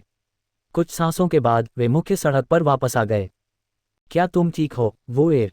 ये जगह खतरों से भरी है, तुम्हें पीछे नहीं रहना चाहिए, वू शेंग ने ये यांग को कुछ तत्परता से देखते हुए कहा। उसी समय वू शेंग के सीने में रुका हुआ दिल भी शांत हो गया। उसने सोचा था कि इतने भयंकर जानवर के सामने वो एर गंभीर रूप से घायल हो जाएगा या उसकी जान को खतरा होगा। अब ऐसा लग रहा था कि उसके अंदरूनी अंगों में बस कुछ चोटें आई थीं। उसे बस कुछ गोलियां खिलाने की जरूरत थी। साथ ही उसने खुद को दोषी भी ठहराया कि उसने वो एर को अकेला क्यों नहीं जाने दिया। अगर वह एक पल भी देर से आता तो वो एर को वह भयंकर जानवर निगल जाता। तो फिर वह महान सम्राट को ये कैसे समझाता। लेकिन अब ऐसा लग रहा था कि वो एर ठीक है, जिससे वू शेंग ने भी राहत की सांस ली। यो, क्या ये भगोड़ा नहीं है? यह इस भूतिया रूप में कैसे बदल गया? वू वांग ने मुस्कुराते हुए कहा और उसके पास जाकर उसका मजाक उड़ाया। वू वांग की बातें सुनकर वू शेंग ने भौहें चढ़ाईं। वू वांग, कम बोलो। इन दोनों दुश्मनों के कारण वू शेंग को भी सिर दर्द होने लगा। ये कहाँ है और तुम कौन हो? ये यांग ने अपनी आंखें खोलीं, अपनी कनपटियां रगड़ीं और फिर एक उलझन भरे भाव के साथ इधर उधर देखते हुए पूछा। ये यांग की बातें सुनते ही वू शेंग के चेहरे पर अचानक एक अजीब सा भाव आ गया और उसके मन में एक बुरा पूर्वाभास जाग उठा। तुम लोग कौन हो और मैं यहाँ क्यों हूँ? ये यांग ऐसा लगा मानो अचानक वहां प्रकट हो गया हो और उसका चेहरा बेहद गंभीर हो गया। मेरे सिर में बहुत दर्द हो रहा है। मैं कौन हूँ? मैं कौन हूँ? ये यांग ने अपना सिर पकड़ लिया, उसके चेहरे पर एक पीड़ादायक भाव था। ये देखकर वू शेंग को पता चल गया कि ये यांग अपनी याददाश्त खो चुका है। सच्चे ईश्वर कुल के स्वाभाविक शत्रु क्रूर जानवर के सामने वो एर का बच जाना एक चमत्कार ही था। उस क्रूर जानवर में सच्चे ईश्वर कुल को दबाने की जन्मजात क्षमता थी।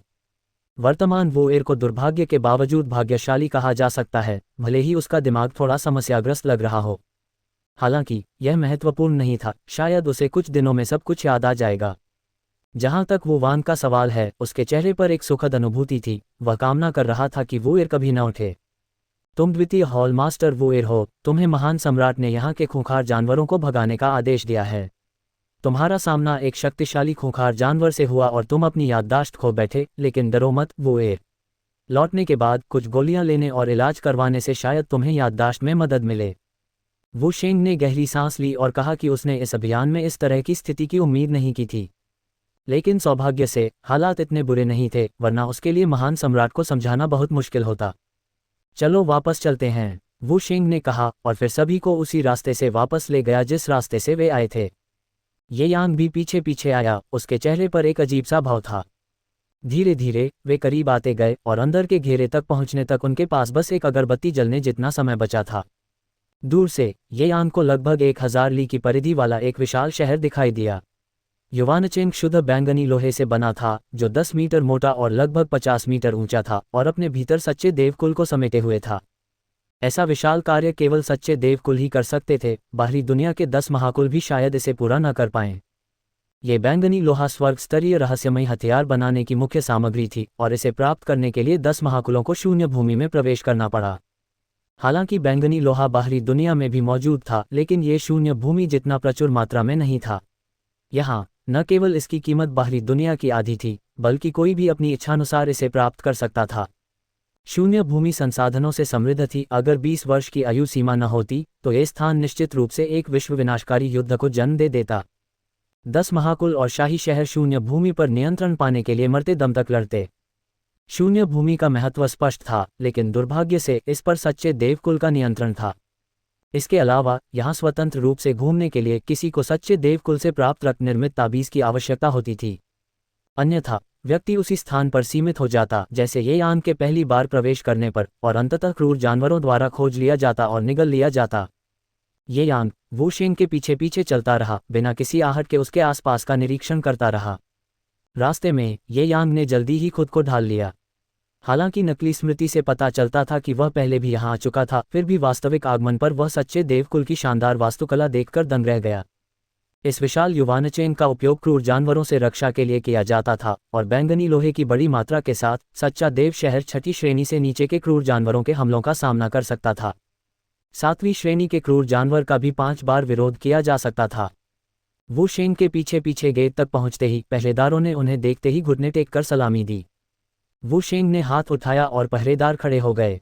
महासमारोह शुरू होने वाला है, तुम्हें अपनी सतर्कता बढ़ानी होगी, कोई भी गलती तुम्हें बर्दाश्त नहीं होगी। प्रथम हॉल मास्टर के रूप में सच्चा देवनगर उनके नियंत्रण में था।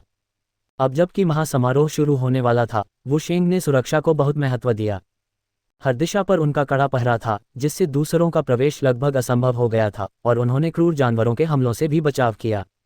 हालांकि अधिकांश क्रूर जानवरों में चेतना नहीं थी, लेकिन 8वें स्थान पर पहुंचने के बाद क्रूर जानवर अपनी चेतना जागृत कर लेते थे। वू शेंग को सबसे ज्यादा चिंता उन कुछ संघ क्षेत्र के क्रूर जानवरों की थी जो जंगल में सो रहे थे। अगर महासमारोह के दिन उन संघ क्षेत्र के क्रूर जानवरों में से कोई प्रकट होता तो महासमारोह अनुष्ठान निश्चित रूप से बर्बाद हो जाता। प्राचीन काल से क्रूर जानवर और सच्चा देवकुल दुश्मन रहे हैं। सच्चे देवकुल की शक्ति क्रूर जानवरों को खाकर बहुत बढ़ जाती, और इसी प्रकार क्रूर जानवर सच्चे देवकुल को खाकर और भी शक्तिशाली हो जाते। हालांकि क्रूर जानवरों में स्वाभाविक रूप से सच्चे देवकुल को दबाने की एक विशेष क्षमता होती है, जिससे सच्चे देवकुल उन्हें उकसाने की हिम्मत नहीं जुटा पाते। वर्षों से कई संघ क्षेत्र क्रूर जानवर पैदा हो चुके थे, और दोनों पक्षों की शक्ति धीरे धीरे अलग हो गई थी। समय के साथ शून्य भूमि में सच्चे देवकुल का विनाश बस समय की बात थी। अब महान सम्राट को उन कुछ संघ क्षेत्र क्रूर जानवरों को नियंत्रित करने के लिए संघ क्षेत्र में प्रवेश करना होगा। कई स्वर्ण कवच रक्षकों ने जोरदार हाँ में उत्तर दिया। यह उनके भविष्य के अस्तित्व से संबंधित था, इसलिए वे लापरवाह नहीं हो सकते थे। वू शेंग ने उनका उत्तर पाकर संतुष्टि से सिर हिलाया, फिर ये यांग की ओर देखा। वुएर, अब जब तुम वापस आ गए हो तो क्या तुम्हें कुछ याद आया? वू शेंग ने कुछ चिंता के साथ पूछा, और साथ ही अपने अधीनस्थों को निर्देश दिया कि वे एक दिव्य चिकित्सक को बुलाकर उसकी जांच करवाएं। ये यांग की बात सुनकर उसका चेहरा कुछ पीला पड़ गया और उसने अपना सिर हिलाया, ये दर्शाते हुए कि उसे कोई भी प्रासंगिक याद नहीं आई है। चिंता मत करो, दिव्य चिकित्सक जल्द ही यहाँ आएंगे। वू शेंग ने ये यांग को आश्वस्त करने वाली नज़र से देखा। उसकी बात सुनकर ये यांग मन ही मन मुस्कुराए बिना नहीं रह सका। सच्चे ईश्वर कुल का शरीर आम लोगों से अलग था, वे शायद ही कभी बीमार पड़ते थे। स्वाभाविक रूप से उनके पास बाहरी दुनिया की तरह नाड़ी जांचने वाले ज्यादा दिव्य चिकित्सक नहीं होंगे जो किसी भी बीमारी का स्पष्ट निदान कर सकें। सच्चे ईश्वर कुल का तथाकथित दिव्य चिकित्सक केवल एक कुल का सदस्य था जो आध्यात्मिक जड़ी बूटियों का अध्ययन करने के लिए जिम्मेदार था। वह केवल मोटे तौर पर जानता था कि कौन सी आध्यात्मिक औषधियां किन बीमारियों का इलाज करती हैं, उसे वास्तव में बीमारियों का निदान करने के बारे में कुछ भी नहीं पता था। ये यांग को अपनी पहचान उजागर होने की बिल्कुल भी चिंता नहीं थी। मुझे लगता है उसका दिमाग हमेशा से ही टूटा हुआ रहा है, बस इस बार ये ज्यादा जाहिर है, वू वांग ने अपनी मुस्कान छुपाने की जहमत न उठाते हुए कहा। मैं तुम्हें जानता हूं, तुम वही आदमी हो जिसकी पत्नी के साथ मैं सोया था। उसका नाम क्या था? वांग।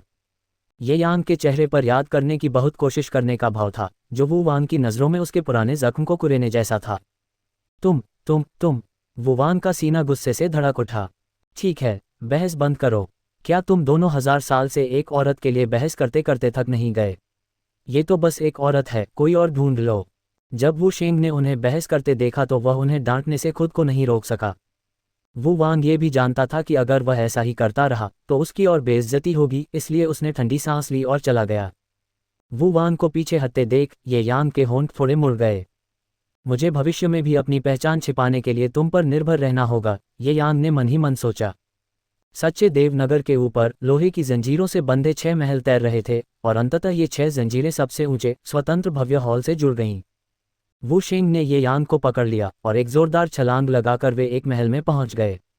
शुरू में नीचे से ऊपर देखने पर 6 महल ज्यादा बड़े नहीं लग रहे थे, लेकिन पहुंचने पर महल अंदर से बेहद विशाल था। वहां एक बहुत बड़ा आंगन था जो 3000 लोगों के रहने के लिए पर्याप्त था।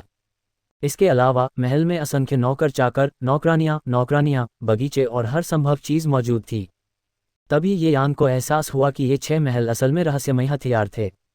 ये सच्चा देवकुल सचमुच धन धान्य से लबालब भरा है, उनके पास जो कुछ भी है वह एक रहस्यमय हथियार है। ये यांग मन ही मन चिल्लाए बिना नहीं रह सके, लेकिन उनका भाव पूरी तरह से स्वाभाविक रहा। घर लौटने की तरह अपनी पहले से गढ़ी हुई यादों पर भरोसा करते हुए ये यांग कुशलता से हॉल में चले गए और मुख्य हॉल में एक कुर्सी पर बैठ गए। इस दौरान तुम्हें घर पर आराम करना चाहिए। जब दिव्य चिकित्सक बाद में आए तो उन्हें आपका इलाज करने दीजिए। वू शेंग ने सहजता से एक कुर्सी ढूंढी और बैठ गए। जल्द ही एक नौकरानी आगे आए और उनके लिए एक कप चाय परोसी। वह चाय ग्रैंड दाव चाय थी, जो शून्य भूमि की एक अनूठी उपज थी। इस ग्रैंड दाव चाय को पीने से ग्रैंड दाव को समझने और साधना में सुधार करने में मदद मिलती थी। फिर भी यहाँ इसका उपयोग मेहमानों के लिए चाय बनाने के लिए किया जाता था। आपको ये जानना चाहिए कि इन चाय की पत्तियों के बाहरी दुनिया में प्रवाहित होने के बाद प्रत्येक पत्ती का मूल्य बहुत अधिक होता था। कुछ लोग पदोन्नति के समय अपनी पदोन्नति की संभावना बढ़ाने के लिए एक पत्ती भी पीते थे। जब वो शेंग चाय का स्वाद ले रहे थे तभी एक छोटा बूढ़ा आदमी अंदर आया। सच्चे भगवान कुल के सदस्य आमतौर पर काफी लंबे होते थे, जिनकी न्यूनतम ऊंचाई लगभग 2 मीटर होती थी। हालांकि ये बूढ़ा आदमी केवल लगभग 1.5 मीटर लंबा था, फिर भी वह सच्चे भगवान कुल का सदस्य था। सच्चे भगवान कुल में छोटे कुल के सदस्यों का सभी मजाक उड़ाते थे और उन्हें शादी करने की अनुमति नहीं थी। और बच्चे पैदा करो ताकि दोषपूर्ण संतान पैदा न हो। लेकिन उसके सामने खड़ा छोटा बूढ़ा आदमी अलग था। उसने यहाँ कई सच्चे देवकुल के सदस्यों का सम्मान अर्जित किया था। ये सब उसके उपनाम दिव्य चिकित्सक की बदौलत था। उसने कई घायल सच्चे देवकुल के सदस्यों को बचाने के लिए विभिन्न आध्यात्मिक जड़ी बूटियों का इस्तेमाल किया था। दरअसल वह बीमारियों का इलाज करने में कुशल नहीं था, वह बस ये जानता था कि कौन सी आध्यात्मिक जड़ी बूटियां किन बीमारियों का इलाज कर सकती हैं। ये सब एक आकस्मिक मुलाकात का नतीजा था जहां उसे बाहरी दुनिया के एक चिकित्सक से मार्गदर्शन मिला, जहां उसने चोटों और बीमारियों के इलाज के लिए कई आध्यात्मिक जड़ी बूटियों के बारे में सीखा। चोटों के इलाज के इन कुछ तरीकों से उसने उन कुल के सदस्यों की मदद की जिन पर भयंकर जानवरों ने हमला किया था, मौत के कगार से वापस लौट आए और सभी की सर्वसम्मति से स्वीकृति प्राप्त की। दिव्य चिकित्सक वो सोंग आ गए हैं। जल्दी से दूसरे हॉल मास्टर पर एक नज़र डालो। वह महान सम्राट के आदेश पर भयंकर जानवरों को घेरते समय घायल हो गए थे, जिससे उनकी याददाश्त चली गई थी। क्या तुम उन्हें ठीक कर सकते हो? जैसे ही वू शेंग ने दिव्य चिकित्सक को अंदर आते देखा, वह जल्दी से उठ खड़ा हुआ और चिंता से भरकर बोला, चिंता मत करो प्रथम हॉल मास्टर, इस बूढ़े को देख लेने दो। ये कहकर वू सोंग आगे बढ़ा और ये यांग के सिर और शरीर पर चोट के निशान देखकर उसने राहत की सांस ली। सौभाग्य से यह कोई कठिन या जटिल बीमारी नहीं है, इसका इलाज रक्त शोधन पुष्पों से किया जा सकता है। वूसोंग ने मन ही मन सोचा। उसका उदास मन आखिरकार शांत हो गया। फौरन वूसोंग ने अपने क्यानकुन बैग से एक लाल फूल निकाला, उसे एक चाय के प्याले में रखा और उस पर गर्म पानी डाला। इसे पी लो, वूसोंग ने अहंकारी भाव से कहा। मेरे बिना ये सच्चा देवकुल समाप्त हो जाता, वूसोंग ने मन ही मन आह भरी। वूसोंग के रूप को देखकर ये यांग अपने होठों को थोड़ा सिकोड़ने से खुद को रोक नहीं पाया। ये वूसोंग एक बाहरी चिकित्सक के मार्गदर्शन के कुछ शब्दों पर निर्भर होकर केवल कुछ जड़ी बूटियों के सहारे अपनी वर्तमान स्थिति तक पहुंचने में कामयाब रहा था। वास्तव में उसे कोई वास्तविक ज्ञान नहीं था, फिर भी वह मानता था कि उसकी चिकित्सा कौशल गहन है, जिससे उसका व्यक्तित्व अहंकारी हो गया था। उसे क्या पता था कि ये यांग जैसे व्यक्ति के सामने, जिसने दुनिया देखी थी, वह कुएं की तलहटी में पड़े मेढक की तरह था, जिसे दुनिया की विशालता का कोई अंदाजा नहीं था। सच्चे देवकुल का पूरा जीवन शून्य भूमि तक ही सीमित रहा और उसका ज्ञान बहुत सीमित था। बाहरी दुनिया की कई साधना तकनीकें और विविध समृद्ध ज्ञान सच्चे देवकुल की समझ से कहीं परे थे। लेकिन ये यांग यही तो चाहता था। वूसोंग नाम का ये दिव्य चिकित्सक कुछ भी नहीं जानता था जिससे उसे आसानी से बेवकूफ़ बनाया जा सकता था। तुरंत ये यांग ने चाय का प्याला उठाया और रक्त पुनर्प्राप्ति पुष्प को एक ही घूंट में पी गया। अगले ही पल ये यांग ने महसूस किया कि उसका शरीर गर्म होने लगा है, उसके शरीर पर लगे चोट के निशान गायब हो गए हैं और उसकी त्वचा अपनी पुरानी अवस्था में लौट आई है। वो एक कैसा लग रहा है? क्या तुम्हें कुछ याद आया? वूशेंग चिंता से आगे बढ़ा और पूछा। अगर वो अपनी याददाश्त खो देता तो यह एक परेशानी वाली बात होती। ये यांग ने अपना सिर हिलाया, सोचने की बहुत कोशिश की और फिर वूशेंग की ओर देखा, फिर से सिर हिलाया। क्या हो रहा है दिव्य चिकित्सक? उसकी याददाश्त अभी तक वापस क्यों नहीं आई? वूशेंग ने कुछ उलझन में पूछा। ये सर्वशक्तिमान दिव्य चिकित्सक अचानक और इतने महत्वपूर्ण समय पर क्यों विफल हो गया? वूशेंग के शब्द सुनकर दिव्य चिकित्सक क्षण भर के लिए अवाक रह गया। उसने शुरू में सोचा था कि वो की चोट मामूली है और रक्त पुनर्प्राप्ति पुष्पों से ठीक हो सकती है, लेकिन उसने यह उम्मीद नहीं की थी कि केवल बाहरी चोटें ही ठीक होंगी जबकि मन अप्रभावित रहेगा। अब मुझे कारण पता चल गया है। हॉल मास्टर वोएर की आदिम आत्मा घायल हो गई थी और तुम्हें पता होना चाहिए कि आदिम आत्मा का इलाज करने का कोई तरीका नहीं है। वह धीरे धीरे ठीक होने के लिए केवल खुद पर ही भरोसा कर सकता है। वूसोंग को इस पल पछतावा हुआ। उस बाहरी डॉक्टर ने उसे मन के इलाज के लिए जड़ी बूटियों के बारे में क्यों नहीं सिखाया? अब इस नाजुक घड़ी में वह वूशेंग को धोखा देने का कोई न कोई तरीका निकाल ही सकता था। तुम उसकी ऊंचाई पर सवाल उठा सकते हो, लेकिन उसकी चिकित्सा कौशल पर सवाल नहीं उठा सकते। ये वूसोंग की प्रसिद्ध कहावत थी। उसकी ऊंचाई के कारण उसके माता पिता ने उसे जन्म के समय ही त्याग दिया था।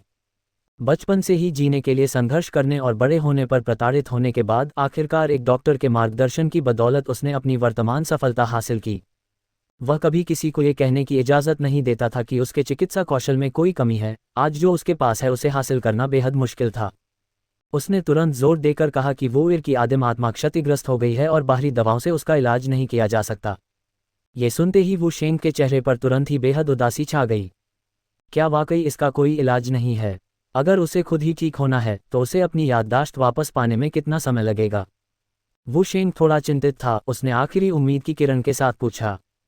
1 साल जितना छोटा, 100 या 1000 साल जितना लंबा? वूसोंग ने 1 साल कहा था कि अगर वोएर की याददाश्त 1 साल के अंदर अचानक ठीक हो जाए तो वह अपनी चिकित्सा कौशल को शानदार साबित कर सके। 100 या 1000 साल कहना भी खुद को एक रास्ता देने के लिए था। कहीं वोएर की याददाश्त वापस ना आ जाए तो उसकी कोई गलती नहीं होगी। अफसोस, मैंने सबको परेशान कर दिया है, ये यांग ने शर्मिंदगी से कहा। वोएर, खुद को दोष मत दो। अब तुम्हें आराम करना चाहिए। जब महान सम्राट अगली बार एकांतवास से बाहर आएंगे तो मैं उन्हें ये बात बताऊंगा। उम्मीद है कि उनके पास तुम्हें याद दिलाने का कोई तरीका होगा। ये कहने के बाद वूशेंग ने दिव्य चिकित्सक की ओर देखने के लिए अपना सिर घुमाया। चलो, वोएर को थोड़ा आराम करने देते हैं। ये कहकर दोनों दूसरे दिव्य हॉल से चले गए। अपनी घटती हुई आकृतियों को देखकर ये यांग ने भौहें चढ़ाईं और हॉल में पुकारा, बूढ़ेगू। जल्द ही एक बूढ़ा रसोइया अंदर आया। हॉल मास्टर, आपने मुझे बुलाया। बूढ़ागू दूसरे दिव्य हॉल का रसोइया था जो वोएर के दैनिक जीवन का जिम्मेदार था। ये दिव्य हॉल साफ सुथरा और सुव्यवस्थित भी उन्हीं की बदौलत था। शायद तुमने हमारी बातचीत सुनी होगी। मेरी बहुत सी यादें चली गई हैं, लेकिन कुछ चीज़ें मुझे अभी भी याद हैं, जैसे तुम्हारा नाम। ये यांग ने अनुकरण से मिली यादों का सहारा लेकर अपने व्यक्तित्व को वोएर के रूप में ढाल लिया। अब मुझे अपनी यादें वापस पाने के लिए तुम्हारी मदद चाहिए, समझे? ये यांग की निगाहें ठंडी थीं जब उसने नीचे घुटनों के बल बैठे बूढ़ेगू को देखा। बूढ़ागू सच्चे ईश्वर कुल का सदस्य नहीं था, बल्कि एक बाहरी साधक था। उसे सच्चे ईश्वर कुल ने 10 महान कुलों से अलग करके 6 हॉल मास्टर्स को सेवकों के रूप में वितरित किया था। ये यांग की बातें सुनकर, हालांकि बूढ़े गू के मन में कुछ सवाल थे, उसने ज्यादा कुछ कहने की हिम्मत नहीं की और जल्दी से मान गया। इसके बाद बूढ़े गू ने ये यांग को वोएर के बारे में बातें याद करने में मदद की। उसकी आदतों से लेकर वो वांग के साथ उसके संघर्षों तक वगैरह उसने एक एक करके सब कुछ बताया। ये यांग ने बस इन बातों पर सिर हिलाया। तो मुझे कुछ बातें याद आ गईं, ये यांग ने भौहें चढ़ाते हुए कहा। मुझे अब याद आया, मैंने नाइट फैमिली से उसके लिए एक आध्यात्मिक जड़ी बूटी ढूंढने का वादा किया था जिसे स्पिरिट ब्रेकिंग ग्रास कहते हैं। क्या तुम्हें पता है कि यह कहाँ मिल सकती है?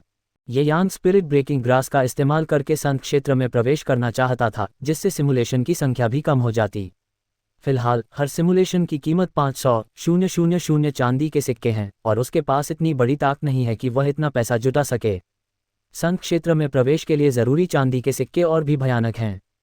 और यह भी तय नहीं है कि कोई संत क्षेत्र में प्रवेश कर सकता है। नौक्रांतियों के लिए संत क्षेत्र में कदम रखना कोई आसान काम नहीं है। हेरिंग सिटी के एनजियान को ही देख लीजिए, वह नौक्रांतियों में तब तक फंसा रहा जब तक उसकी उम्र पूरी नहीं हो गई और फिर भी वह संत क्षेत्र में प्रवेश नहीं कर सका। संत लोक में प्रवेश करना बेहद मुश्किल है। इसके लिए न सिर्फ प्रतिभा और ताकत की जरूरत होती है, बल्कि थोड़ी बहुत किस्मत की भी। अब ये यांग आत्मा तोड़ने वाली घास ढूंढने की कोशिश करेगा। नौक्रांतियों में प्रवेश करने के बाद वह आत्मा तोड़ने वाली घास लेकर सीधे संतलोक में प्रवेश करेगा। हालांकि ओल्ड बू के शब्दों ने ये यांग के दिल को ठंडा कर दिया। आत्मा तोड़ने वाली घास को बहुत समय पहले महान सम्राट ने खा लिया था। महान सम्राट आत्मा तोड़ने वाली घास की बदौलत ही नौक्रांतियों वाले मानव लोक में प्रवेश कर पाए थे। ये कहते हुए ओल्ड बू ने ये यांग की ओर देखा। हॉल मास्टर, यह आत्मा तोड़ने वाली घास हर 1000 साल में एक पत्ता उगाती है और हर 10,000 साल में ही खिलती है। ये तभी प्रभावी होती है जब खिलते समय इसका सेवन किया जाता है, और एक बार आत्मा तोड़ने वाली घास उग जाए तो दूसरी नहीं होगी। अगर तुम्हें आत्मा तोड़ने वाली घास चाहिए तो तुम्हें बस 10,000 साल और इंतजार करना होगा। ये सुनकर ये यांग की भौहें अनायास ही सिकुड़ गईं। मुझे उम्मीद नहीं थी कि महान सम्राट इतनी जल्दी कार्रवाई करेंगे, ये यांग सोचने से खुद को रोक नहीं पाए। जब वह गहरी सोच में डूबा हुआ था, तभी एक नौकर ने सावधानी से कुछ स्पिरिट फ्रूट्स लाए। बहुत घबराई हुई होने के कारण वह गलती से फिसल गई और स्पिरिट फ्रूट्स गिर गए। वह चीखी, फिर डर के मारे घुटनों के बल बैठ गई और अपनी गलती मान ली। महाराज, कृपया मेरी जान बख्श दीजिए, मैंने ये जानबूझकर नहीं किया। वह झुकी रही, ये यांग की तरफ सीधे देखने की हिम्मत नहीं जुटा पाए। बेवकूफ, अगर तुम इतने अनाड़ी हो तो तुम्हारा क्या काम? ये कहते हुए ये यांग ने अपना हाथ उठाया और उसकी ओर इशारा किया। एक प्रकाश की किरण तुरंत उस पर पड़ी। अगले ही पल उसका शरीर तुरंत बिखर गया और वहीं मर गया। ये देखकर बूढ़ा गू इतना डर गया कि उसने जल्दी से अपना सिर नीचे किया और अपने पैरों की उंगलियों को देखा। मैं थोड़ी देर के लिए बाहर जा रहा हूँ, इस जगह को साफ कर दो। ये यांग के बोलने के बाद वह एक कदम आगे बढ़ा और वहां से गायब हो गया। उस नौकरानी को मारना इसलिए नहीं था क्योंकि उसने ये यांग को सचमुच नाराज कर दिया था, बल्कि ये वो एर का व्यक्तित्व था। उसके व्यक्तित्व के अनुसार वह ऐसा जरूर करेगा, और भविष्य में महान सम्राट निश्चित रूप से ओल्ड बू से पूछताछ करेंगे, इसलिए ऐसा करने से वह खुद को बिल्कुल वो एर जैसा दिखा सकता था। हालांकि उसने अपनी याददाश्त खो दी थी, लेकिन उसके व्यक्तित्व से ओल्ड बू को यह एहसास जरूर हुआ होगा कि वह वो एर से अलग नहीं है। ये यांग के जाने के बाद ओल्ड बू ने अपने माथे से ठंडा पसीना पोंछा। कोई मेरे लिए ये जगह साफ कर दो। बूढ़े गू के शब्द निकलते ही कई नौकर तुरंत खून के धब्बे साफ करने आ गए। नौकरानी के बिखरे हुए मांस को झाड़ू से साफ किया और फिर उसे फेंक दिया। उनके अभ्यासी हाव भाव बता रहे थे कि ऐसी घटनाएं अक्सर होती रहती थीं। इसी समय ये यांग के गायब होने के बाद वह तीसरे हॉल मास्टर वू वांग के मंदिर में पहुंचा। वू वांग, अपनी गांड यहां से बाहर निकलो। जैसे ही ये यांग वू वांग के मंदिर पहुंचा, वह सीधे मुख्य हॉल की ओर चल पड़ा। रास्ते में ये यांग का आभामंडल प्रभावशाली था, मानो कोई बड़ी घटना घटी हो। मुख्य हॉल के पीछे एक हवाई बगीचे में वू वांग वहां आंखें बंद करके ध्यान कर रहा था। अचानक उसने एक शक्तिशाली आभा को अपनी ओर आते हुए महसूस किया, जिससे उसने अपनी साधना से आंखें खोल दीं। वो एर, यह आदमी मेरे घर क्यों आया? वू वांग थोड़ा हैरान हुआ और कुछ देर सोचने के बाद बाहर निकल गया।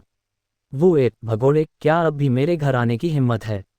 वू वांग ने कुछ अप्रिय स्वर में कहा। मुझे अचानक याद आया कि तुम पर अभी भी मेरे 10 लाख चांदी के सिक्के बकाया हैं। तुम मुझे कब चुकाओगे? ये यांग कर्ज वसूलने वाले की तरह वो वांग की ओर इशारा करते हुए गुस्से से बोला। क्या? वो वांग के चेहरे पर अचानक भाव जम गए। मैंने तुम्हें 100 चांदी के सिक्के कब दिए? मेरी बदनामी करने की हिम्मत मत करना। वू वांग और वू एर के रिश्ते पहले से ही अच्छे नहीं थे, पैसे उधार लेने की तो बात ही छोड़ दीजिए। अब वू एर द्वारा इस तरह फंसाए जाने पर उसका गुस्सा और बढ़ गया। लगता है तुम इनकार करने की कोशिश कर रही हो, है ना? ऐसे में मुझे बदतमीजी के लिए दोष मत दो। जैसे ही उसने कहा, ये यान का काला भला उसके हाथ में आ गया और उसने उसे उठाकर वू वांग की ओर फेंक दिया। धिक्कार है, वह पागल है, पागल है, वू एर पागल है। ये यान की इस हरकत से वू वांग चौंक गया। ये तो कहना ही क्या कि महान सम्राट ने सच्चे देवनगर में युद्ध करने की मनाही की थी। वू एर के आक्रामक व्यवहार ने भी उसे चौंका दिया। ये जानते हुए कि वू एर गंभीर है, वू वांग जल्दी से सच्चे देवनगर से दूर दूर भाग गया। वरना उनकी लड़ाई में निर्दोष लोग घायल हो जाते और तब तक अगर महान सम्राट क्रोधित हो जाते तो यह उनके लिए असहनीय होता। और महाभिषेक शुरू होने ही वाला था। वू वांग ने वू एर जैसे पागल के साथ खिलवाड़ करने की हिम्मत नहीं की। वू वांग को बाहरी घेरे की ओर भागते देख ये यान के होंठ सिकुड़ गए और वह उसके पीछे पीछे चला गया। अरे, मुझ पर तुम्हारा 10 लाख चांदी के सिक्के कब से बकाया हैं? मैं तुम्हें सलाह देता हूं कि बकवास मत करो, वू एर। वू वांग बोलते हुए अपना सिर पीछे घुमाते हुए बाहरी घेरे की ओर भाग गया। अगर मुझे अपनी याददाश्त न खोनी पड़ती और अचानक याद न आ जाता तो मैं अपने 10 लाख चांदी के सिक्के वापस पाने में लगभग असफल हो जाता। ये कहते हुए ये यांग ने फिर से अपने कदम तेज कर दिए, मानो वह वू वांग से जान तक लड़ने वाला हो। पागल, तुम तो बिल्कुल पागल हो। वू वांग अब सच्चे देवनगर से बहुत दूर बाहरी घेरे में पहुंच गया था। उसके मन में वू एर के लिए लंबे समय से नफरत भरी हुई थी और अब वू एर उसे फंसा भी रहा था, जिससे उसके लिए एक पल के लिए भी यह स्वीकार करना मुश्किल हो रहा था। मैं तुम्हें कुछ देर आराम से रहने देता और महाभिषेक के बाद तुमसे निपट लेता, लेकिन चूंकि तुम इतने कृतघ्न हो इसलिए आज मैं तुम्हें बता दूंगा कि आकाश कितना ऊंचा है और धरती कितनी मोटी है। ये कहते ही वू वांग ने अपना हाथ बढ़ाया और उसकी आस्तीन से एक हरी तलवार तुरंत निकली और ये यांग की ओर चल पड़ी। हालांकि 8 क्रांतियों के मध्य चरण के रूप में ये यांग के पास 7 क्रांतियों के प्रारंभिक चरण के वू वांग से निपटने के लिए पर्याप्त से अधिक शक्ति थी। इसके अलावा ये यांग के पास सुनहरे भले के इरादे की 3 लड़ियां थीं, इसलिए वू वांग व्यवहारिक रूप से उसका कोई मुकाबला नहीं था। हालांकि सच्चा देवकुल शक्तिशाली था, इस क्षेत्र में अंतर बहुत बड़ा था। वू वांग, जो अभी अभी 7 क्रांतियों में प्रवेश कर रहा था, ये यांग का कोई मुकाबला नहीं था। ये यांग का काला भला हरी तलवार से टकराकर आर पार हो गया। तुरंत ऊर्जा की एक लहर बिखर गई जिसने आसपास के पेड़ों को उड़ा दिया। हालांकि ये यांग के भाले ने हरी तलवार को भेद कर उड़ा दिया और उसकी शक्ति कम न होते हुए वू वांग की ओर झपटी। इस बार उसे मौत का आभास हुआ। चौंककर वू वांग ने ये यांग के हमले से बचने के लिए जल्दी से अपना शरीर हिलाया। उसने देखा कि काले भाले ने उसके पीछे जमीन को तुरंत 2 टुकड़ों में चीर दिया। अगर यह भाला मुझे लगता तो मैं शायद तुरंत चकनाचूर हो जाता। वू वांग का दिल बैठ गया। उसने कभी उम्मीद नहीं की थी कि वो एर उसे मारने की कोशिश करेगा और उसकी ताकत वास्तव में एक स्तर बढ़ गई थी। वे पहले भी लड़ चुके थे और हमेशा बराबरी पर छूटते थे, लेकिन अब वो एर की ताकत अचानक बहुत बढ़ गई थी। ये यांग ने उसके हाव भाव देखे और खुद को उपहास करने से नहीं रोक पाया। यह अभी भी जानबूझकर अपनी ताकत पर नियंत्रण कर रहा था, उसे मार डालने के डर से भाले का इस्तेमाल भी नहीं कर रहा था। फिर भी ये यांग ने उसे लगभग मार ही डाला। पागल वो एर, तुम आखिर क्या करना चाहते हो? हालांकि ये यांग ने ऐसा व्यवहार किया जैसे उसने उसकी बात सुनी ही न हो और काला भाला एक बार फिर उसके सिर पर निशाना साधकर बाहर निकल गया। इस भाले से हवा में चीरने जैसी आवाज भी निकली। अच्छा नहीं, वू वांग के पास छिपने के लिए कोई जगह नहीं थी और उसने भाले के इस हमले का सामना किया। उसने जल्दी से अपनी हरी तलवार को अपने सामने रोक लिया। अगले ही पल एक जोरदार झटके ने वू वांग को उड़ा दिया। वू वांग का शरीर टूटी हुई डोर वाली पतंग की तरह दूर तक उड़ गया, फिर रुकने से पहले कई बड़े पेड़ों को तोड़ दिया। ये यांग वू वांग की तरफ लपका और अपना भाला उसके माथे पर तान दिया। दे, मैं अभी देता हूँ, वू वांग ने डरी हुई नजरों से कहा। उसकी बातें सुनकर ये यांग थोड़ा मुस्कुराया। हालांकि वू वांग बहुत देर तक टटोलता रहा, लेकिन एक भी चांदी का सिक्का नहीं निकाल सका। एक महल के स्वामी होने के नाते उसे चांदी के सिक्कों की क्या जरूरत थी? चांदी के सिक्कों का इस्तेमाल सिर्फ बाहरी साधकों के साथ व्यापार करते समय ही किया जा सकता था। एक महल के स्वामी होने के नाते वह चांदी के सिक्के अपने साथ नहीं रखता था। शून्य भूमि में वह जो चाहे पा सकता था, तो उसे पैसों की क्या जरूरत थी? उसने अपना क्यानकुन बैग खोला और बहुत देर तक ढूंढा, लेकिन उसे एक भी चांदी का सिक्का नहीं मिला। तुम मेरे वापस जाकर इसे लेने का इंतजार करो, वो वांग ने अपने मुंह के कोने से खून पोंछते हुए कहा। नहीं, मुझे अभी चाहिए, ये यांग ने आक्रामक भाव से कहा, और उसके हाथ में पकड़ा लंबा भाला उसकी गर्दन की ओर 1 इंच और धंस गया। वोएर के गंभीर भाव देखकर उसे लगा कि वोएर ने सचमुच उसे मारने की हिम्मत की है, खासकर तब जब वोएर की स्मृतिलोप ने उसकी आत्मा को पागलों की तरह अस्पष्ट बना दिया था। जल्दी रुको, तुम मुझसे क्या करवाना चाहते हो? वो वान की आंखों में आंसू आ गए। उसने कभी उम्मीद नहीं की थी कि वोएर अपनी स्मृतिलोप के कारण सर्वोच्च भाले के इरादे को समझ पाएगा। अब वह पूरी तरह से दबा हुआ होने के कारण वास्तव में उसका मुकाबला नहीं कर पा रहा था। मैं देख रहा हूं कि तुम बाहरी दुनिया को बड़ी मुश्किल से संभालते हो, तो ऐसा क्यों न हो, अब से 10 महान परिवार और शाही शहर का प्रबंधन मैं करूंगा। उन 10 लाख चांदी के सिक्कों को मैं तुमसे खरीदा हुआ मानूंगा और तुम्हें बाद में उन्हें वापस करने की जरूरत नहीं होगी। बाहरी कबीलों का प्रबंधन एक बहुत ही लाभदायक काम था। अगर 10 महापरिवार शून्य भूमि में अच्छा व्यापार करना चाहते थे तो सब कुछ प्रबंधक के मूड पर निर्भर करता था। इसलिए जब भी 10 महापरिवार व्यापार करते, वे वू वान को कुछ मूल्यवान वस्तुएं भेंट करते, इस उम्मीद में कि उन्हें निशाना न बनाया जाए।